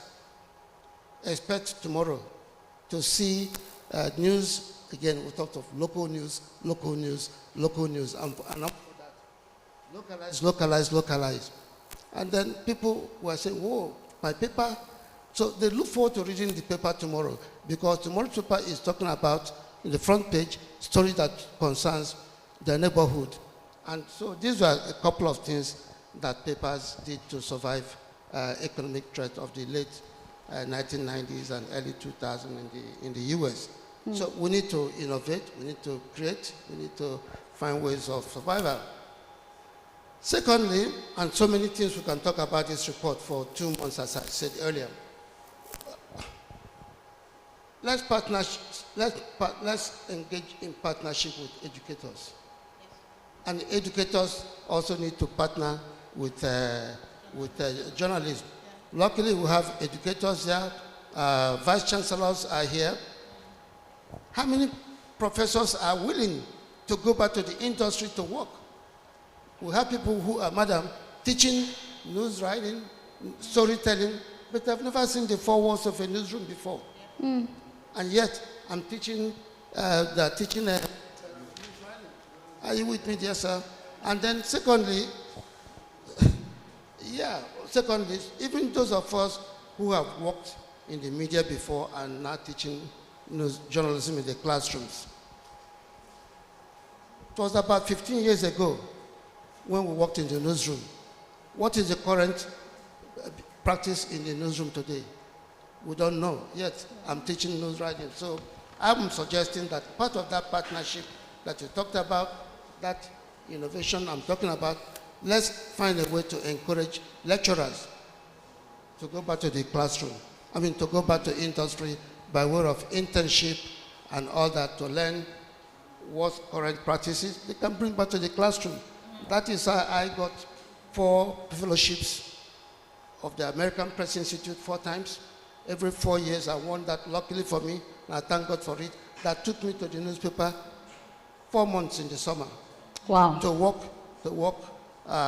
with editors. There's a professor, and there's a young editor. She's overlooking my shoulders, writing and editing my script. And I learned a lot so much that I brought back my clippings to the classroom when I'm teaching, and I showed them, this is what I did here, this is what I did here. And so that brings authority, not only to what I teach, but also to myself in teaching what I teach. Absolutely. Let's do that. Yes. Do I have 1 more minute? No problem. Let me just hang it in there. Okay. I want this to be a sort of conversation, so the audience is not left out. I have a feeling that a lot of people have, or some people have 1 or 2 things to contribute. Because I'm seeing hands that are, voices that we've heard before. So I'm looking for voices that we have not. I see Professor Sunday Akon. If somebody could kindly please pass on the microphone to him. And if you would kindly make it as brief as possible. I see Mr. Dakbolonriomi's hands. Okay. Yeah, thank you very much. It's been quite rewarding today. And I want to especially thank Professor Bonda for the insightful recollections. I must also commend CJID for the leadership that it has come to declare, with regards to supporting local initiatives in journalism. The media really have got to rework operations. And what I'm looking at is that now it's obvious that charlatans have invaded the ecosystem. Yes. They are far more in number than the genuine practitioners. So now those of us in the academia need to make conscious efforts to ensure that these charlatans are given very severe run for their money and for all the efforts that they think that they are making. So one of the things that I think we could do is, yes, familiarize more with the current operations of the newsrooms, and then possibly also lead some initiatives. I was discussing with my colleague, Dr. Raima here, that it shouldn't be out of place, for instance, for some of us to also start some news platforms and see how this can compete very well with some others. And when people see the clouds, the credibility that we are bringing in, yes, let's enrich the ecosystem and let's allow people to determine which ones are good, which ones are not so good. Definitely, those that are not so good, ultimately, we fizzle out. Thank you, Prof. The strong ones, we endure. Thank you, Prof. Media pluralism, as part of the response that we're thinking. So, Mr. Oloriyomi, can someone please kindly pass on the microphone to him?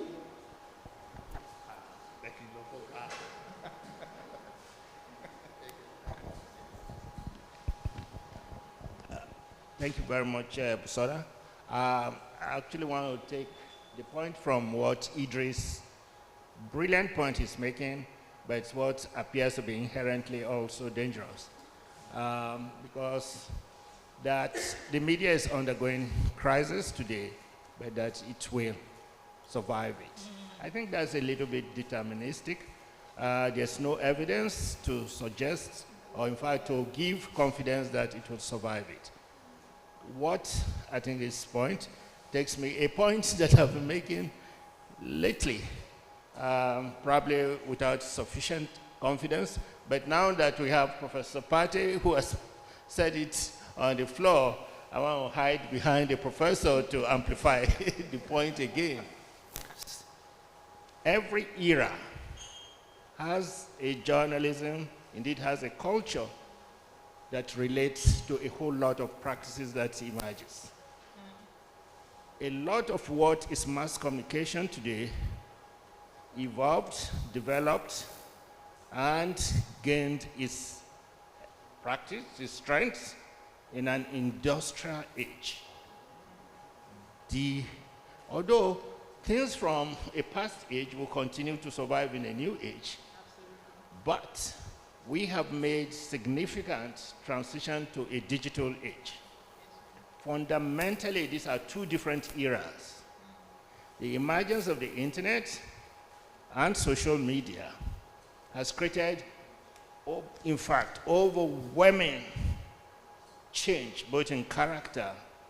And if we will therefore solve the problem of the media in every regard, its business models, its nature of practice, blah, blah, blah, there will be obviously two dimensions, one of which I think Professor Bunda has spoken about, which is more endogenous. Within, we still have to improve storytelling, try to do those kind of, but the outer cone, that exogenous context in which the media operates, we really have to understand it.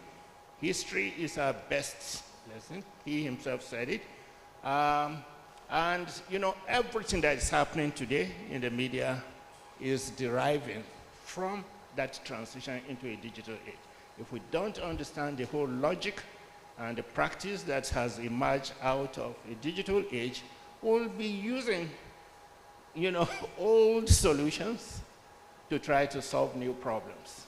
And while I thank you all for that very brilliant insight, I think it is also important to always layer this thing on history and how the institutions are changing. And it's not journalism alone. Every profession, every institution is going to transit in a digital era, and the whole command structure, the centralization that is so characteristic of an industrial age has fundamentally given way. Thank you so much. Thank you so much, Mr. Oloriyomi. First is we adopt media pluralism as one of the responses to ethical dilemma. We leverage history, as a guiding tool in responding to the existential crisis that we've identified. And I think somewhere in there, DAPS is also talking about why the media has to innovate, in an era where the digital atmosphere is disrupting everything that the media has always done, or even the technology that has always defined it. I see your hand, Rosemary. It's just that I'm looking for voices that I have not heard. And I don't see any young person, Is it that the issue of the media does not interest young people? I'm looking to hearing the voices of very young people. I see Dr. Jibril. Yes, please, you could take the microphone. But please make it brief. Thank you very much.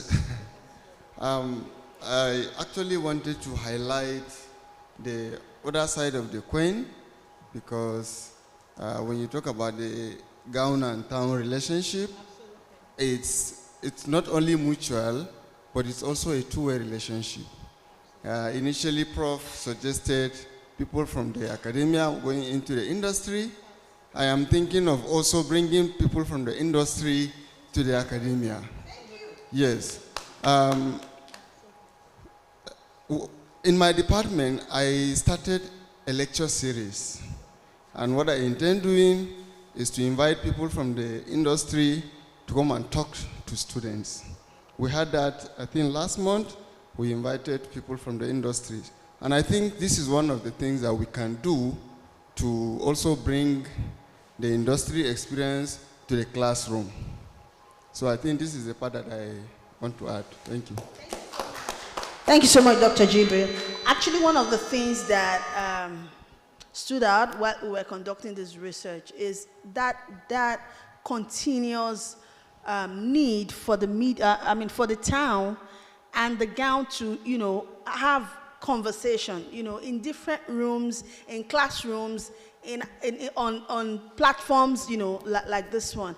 And whether we like it or not, it seems like the town runs faster than the gown, right? So most times, knowledge pace on the field is running at a very, very fast level. And then sometimes, the town, the gown, the academia, because of the bureaucracy of curriculum and all of that, just finds there's that bottleneck that does not quickly allow us to mainstream, the new things that are happening, on the field into what young people are learning. And if young people, the next gen, are going to be a critical contributor into media evolution, it's important that we marry those two, and that's why what Prof had said and what Dr. Jibril have said is very instrumental. And then have Rosemary and Dr. Zainab Okino, but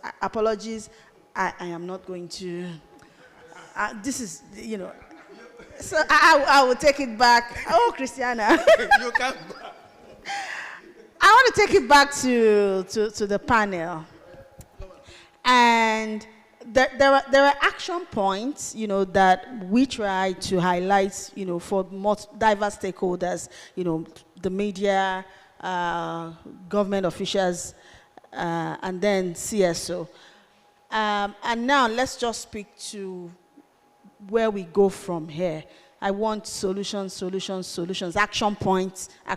So what is the action point for the media? All right. I think if you look at 7 of the factors that the researchers who produced this looked into. Two are directly related to the media: journalism practice and ethics, and then the experience of journalists. But I would add the third one, which is the first one: political environment. And the reason why I would say that, I'll just try to briefly give two examples of very recent happenings, and involving two of the states. Of course, all the states were researching this.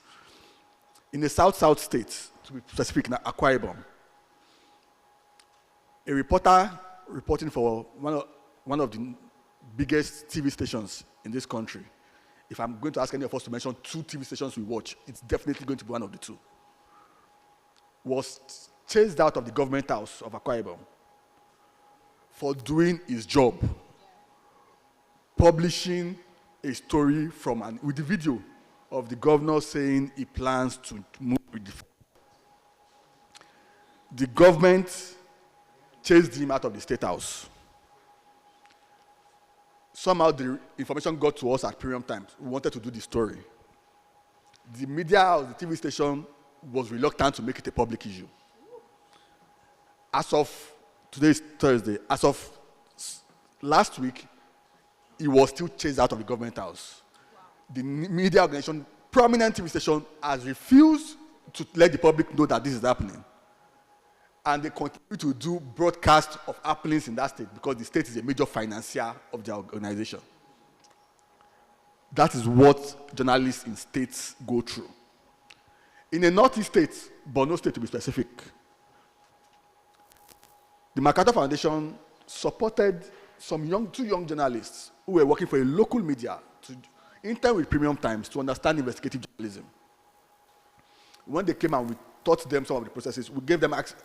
Go and download the audit report, the last audit report by the Auditor General in Borno State. Go and download this, read it. These are the story ideas. Do the story. One of them did the story. And why, after calling the relevant officials in Borno State to say, based on this report, we are doing this, his publisher back in Borno called him and said, this is not what we sent you people to go and do, except you don't want to come back to this state. And then, apparently, either the CPS or the commissioner in Borno State called the reporter and said, when did you become these journalists that look into things you shouldn't look into? When? And then the reporter says, if you guys want me to go back to Borno alive and survive, please don't use my byline and don't publish the story on my medium.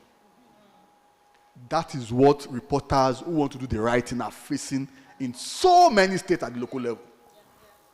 It is the reality. So, going back to what do we do? CJID is playing a very important role in the Nigerian media ecosystem. And we must continue to play that role. First, not all journalists want to hold power accountable. We must first realize that. Some journalists just want to disseminate information. That's it. People are saying investigate. Who told you I want to investigate anything?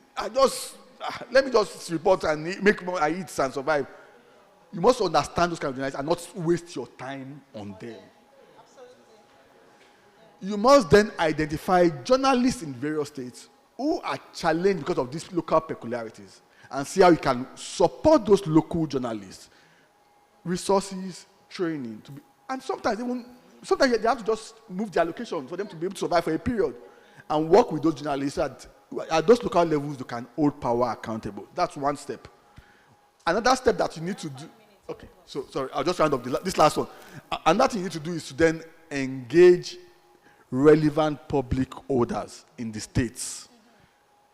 The greatest sellouts, in my view, to the Nigerian media system are our colleagues who serve as commissioners of information or CPS. I mean, personally, I think it's even ridiculous to be a PR person and a journalist. So I find it interesting that Nigerian journalists easily vacillate. You go from here to here, you move here, you move here. It's probably because we really don't understand what journalism is, in my view. But maybe I'm naive.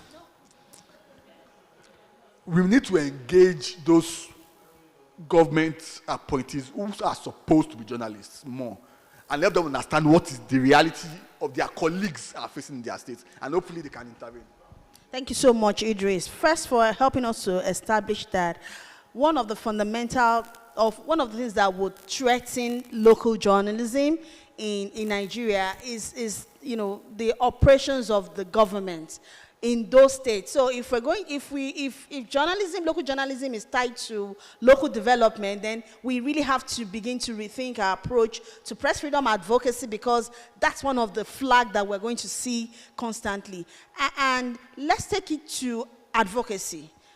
We've identified stakeholders that we now need to engage. I think you just mentioned one of them, public officials, and perhaps academics in the room, or academics, yeah, would need to maybe help us, like do some research digging into what media capture looks like when politicians deliberately go into the newsroom and handpick the heads, and then give them this very juicy commissioner for that.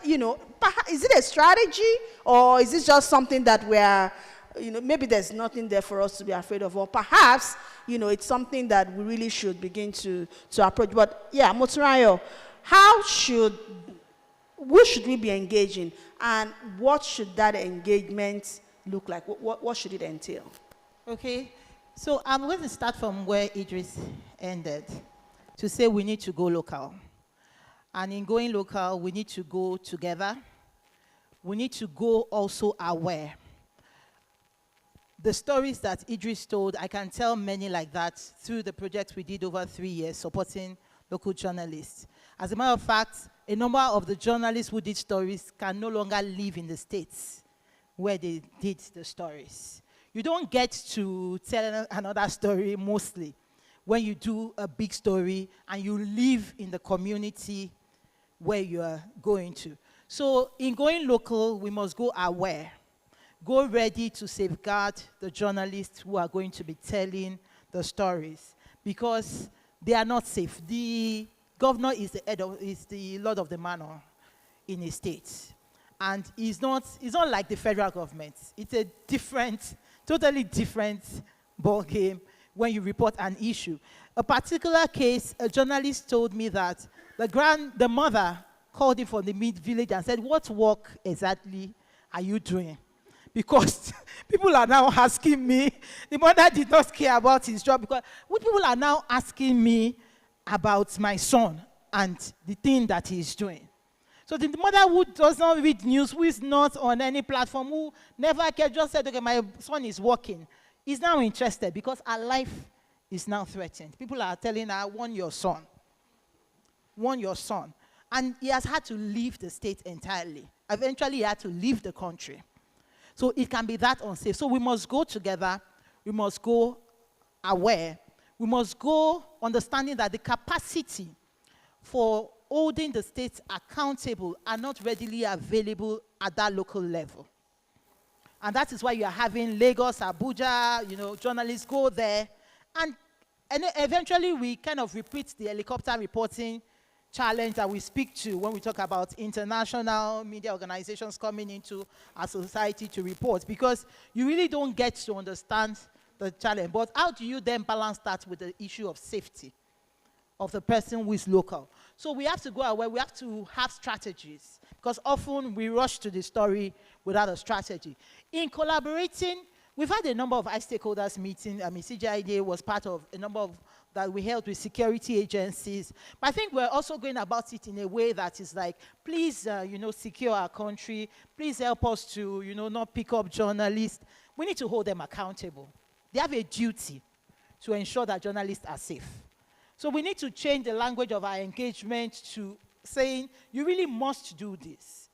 Because if indeed you are saying that this is a democracy, and soon campaigns, I wanted to say soon campaigns will start. I forgot that the campaigns did not end. The campaigns did not end. So soon we're going to be hearing promises and how they are going to, on the platform of democracy. So we must hold them accountable to it. In collaborating to the civil society organizations, I'm seeing a pattern where we're collaborating along where the funding is. And I've been enlightening, and I'm happy Dapsy mentioned, Mr. Dakpolo Yomi, for those people who do not know, mentioned, the importance of history. We were collaborating before the funders came. And it is nice to hold this meeting at Fraser's Hughes or take it to Transcorp Hilton, or take it to one of the really posh hotels. But if we had to do it under a tree, we would meet. Because that is the spirit that does that work. So if you're in the room just because the money is here, you're not going to be long around here, because you probably get the fellowship that you want, and you go there, and then you get, you know, the big life that you want. This is about country. It is about society. It is about ensuring that we leave this place better than we met it. And so we must begin to think of collaboration in spite of funding. I even see cases where, you know, organizations don't want to cite their works. You don't want to cite another organization work within your own work. Are you serious about this? This is serious work. And we must begin to embrace the generosity of spirit that collaboration expects, which is that everything that everybody is doing must be channeled towards our society being better. One funder will come, they'll be funding this today. Tomorrow they are going to change their strategy and fund another issue. The issues, the local issues concerning our people are fundamentally the same and have not changed. So all of the millions that we have invested, what are we doing with it? So we must be more generous with our collaboration, collaborate outside funding streams, and know that we have ourselves, whether funders come or whether they go. Thank you so much, Motunrayo. Why we need to address the challenge of polarization that is stemming from money. Everybody's going to the same pot to get the same meat, and then we're then divesting our energies rather than, you know, gathering them to and channeling them towards a very powerful force. So, Prof, you have the last word for today, and in sharing your final thoughts, I would like you to also help with emphasizing the role of academia, you know, in all of this discussion that we've been having. Okay, thank you very much. Let me first, since this is the last word I want to thank CJID once more, and especially to commend this organization for the creative and innovative way of looking at press freedom and freedom of expression. As a press freedom, I don't know, they call me expert. I don't know if I'm an expert. And I heard this word when I consulted for Freedom House as one of the scholars who ranked the countries of the world, 22 of us, and they say, oh, you are all experts of press freedom. I don't know if I'm one of them, but thank you for the innovative way you've given us to look at freedom of expression, because what we used to have was Ralph Lowenstein came up with PICA, P-I-C-A, press critical independent ability, and then we had Raymond Nixon, they all came up with all those, and then Professor Fred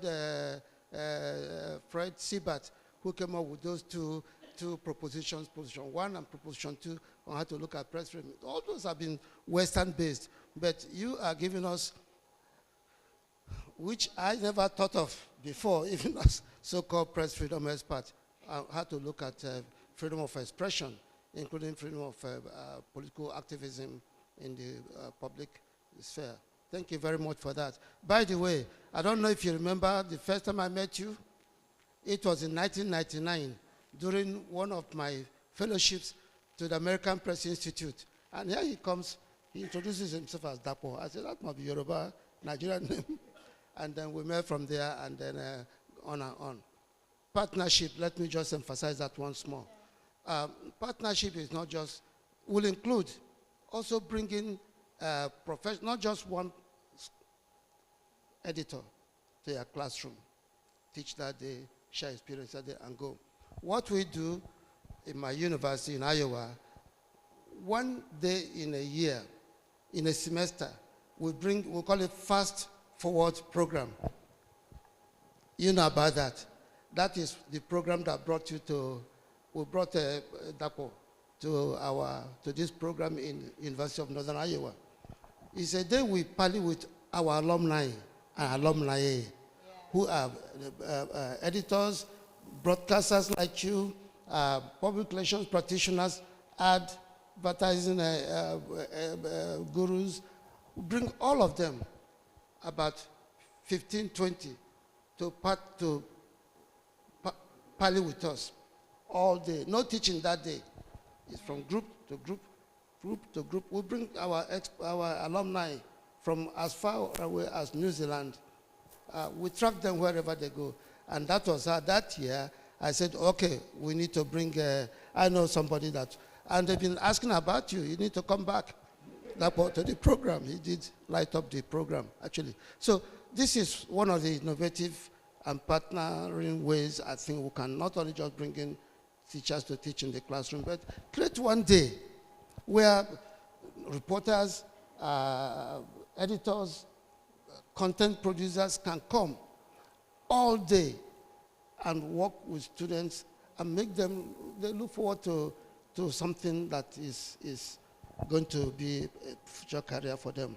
One last thing from this report I want to emphasize is media ethics. Professor Odia, is it Iridia, sorry, Iridia, who talked about, I'm not quite sure how he said it, but it resonated with what I always say. You talk of what people have done to you all the time. Have you thought of what you've done to yourself? So media ethics is critical in terms of what we're discussing and what this report is all about. And I've read it. I got the report only last night, but I read all of it before this morning. One aspect I caught there was media ethics, which was addressed in the paper. That can be very critical in terms of press freedom and freedom of expression. 2 examples lately. There was let me not talk about the paper. There was a Samoa report. I don't know how many persons remember that report. It was misrepresented in the media. And then the paper apologized. I don't want to talk about the paper, but yeah, Samoa. The paper apologized, and the media commission exactly, ombudsman. There you go. Do you all know what I'm saying? That didn't do good for that paper. And lastly, this was last Sunday. I don't know if how many persons watched the Women's World Cup. No, World Cup? No, I'm not misrepresenting. I'm misrepresenting. It's not World Cup. It's WAFCON. Women's. And then the next day, the same day, Voice of Nigeria, which is the External Broadcasting Service of Nigeria, reported that Nigerian women have won. That lost, exactly, lost to Morocco by 2-0. This was, I'm like, I thought it was something from another planet. The report that came from aliens brought this from, yeah, exactly.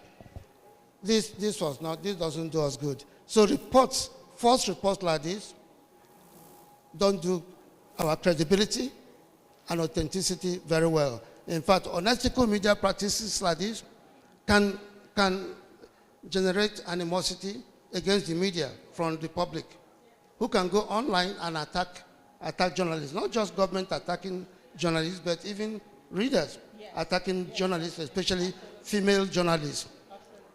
2, and the last thing I will say, unethical practices like this can provide the excuse for the government. In fact, that could be even more can even fuel media suppression more than any legislation. For the government to come and say, well, you don't behave yourselves. Let's not come and make you behave yourself. Exactly. Yes. Thank you very much. I was glad to be here. Thank you. Yes, please. I think this has been a very fantastic conversation. It wasn't just talk. It's about, what we could take away from here, how the issues that we really have to deal with, and how to deal with that. So thank you so much, Prof, for your time.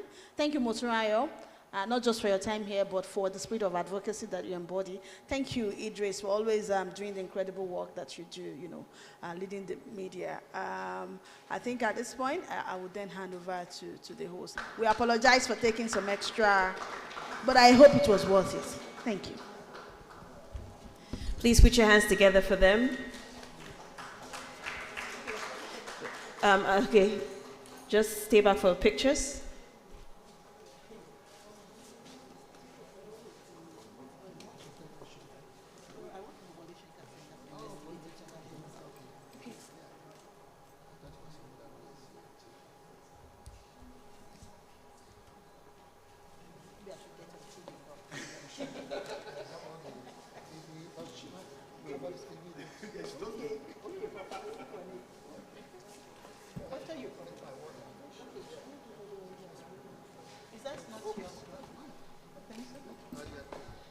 Thank you. Please put your hands together for them as they make their way to their seats. Please, can we do that? Thank you.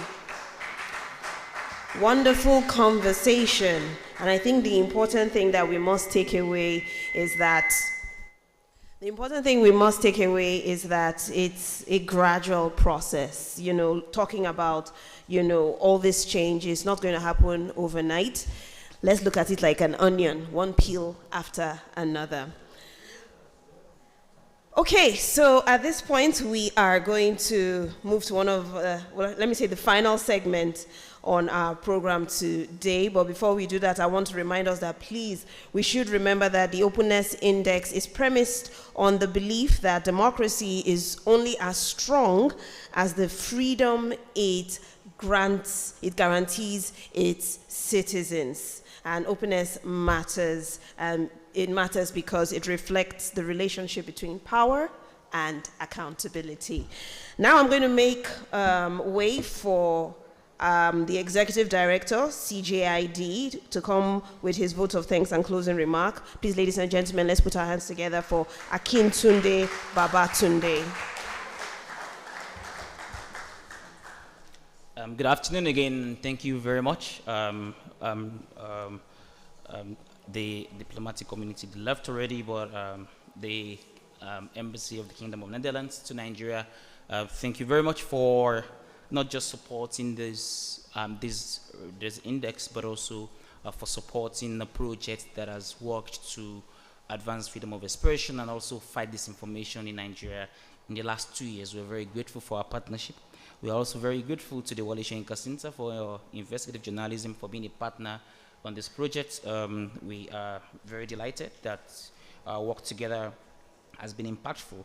I wanted to also in absentia appreciate the United States Embassy, the Swedish Embassy, then also the Media Development Investment Fund for finding the time to attend this event today. I would also like to once again, and please give your indulgence to please give a round of applause to the research team led by Professor Ismail.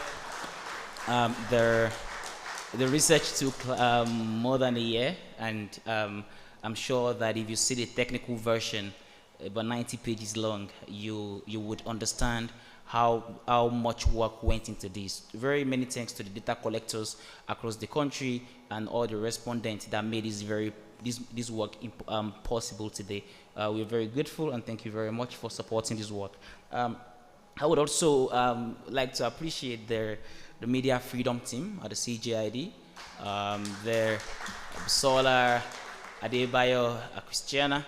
They've worked very hard to make this important work. And I would also like to acknowledge the best comms team any organization could have, the CJID communications team.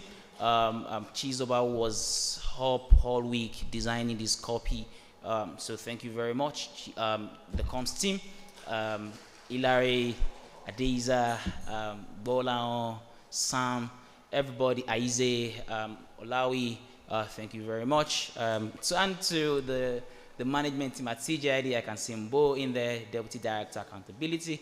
I can see Ifeanyi, I can see Imole, thank you, and Adebimpe, Director of Operations. I'd like to say thank you to everybody that have made this work very possible.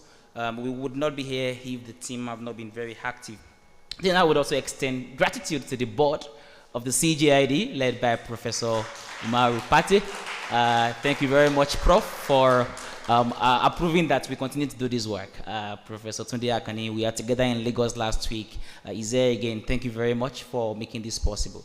And I would also say thank you to the constituency that we represent, the media in Nigeria. Kudos to the Nigerian media we've all seen how difficult the environment is to do journalism, consequential journalism, and we've also seen how not so financially great it is to be a journalist in Nigeria, but we still wake up day in, day out, even if we are not so sure if we will return home to do this important work. And despite all of that, I think the charge again today is that we need to do more. And that's also very interesting to see that it's an environment that is difficult to operate in, but it's also, there's also a call for us to keep doing what we're doing. And I think that's where it's very important to re-echo the word of Dapo Yomi OON, the CEO CJID, who has announced that today we are launching a local media sustainability fund, and that's a CJID initiative that will make funding available for local media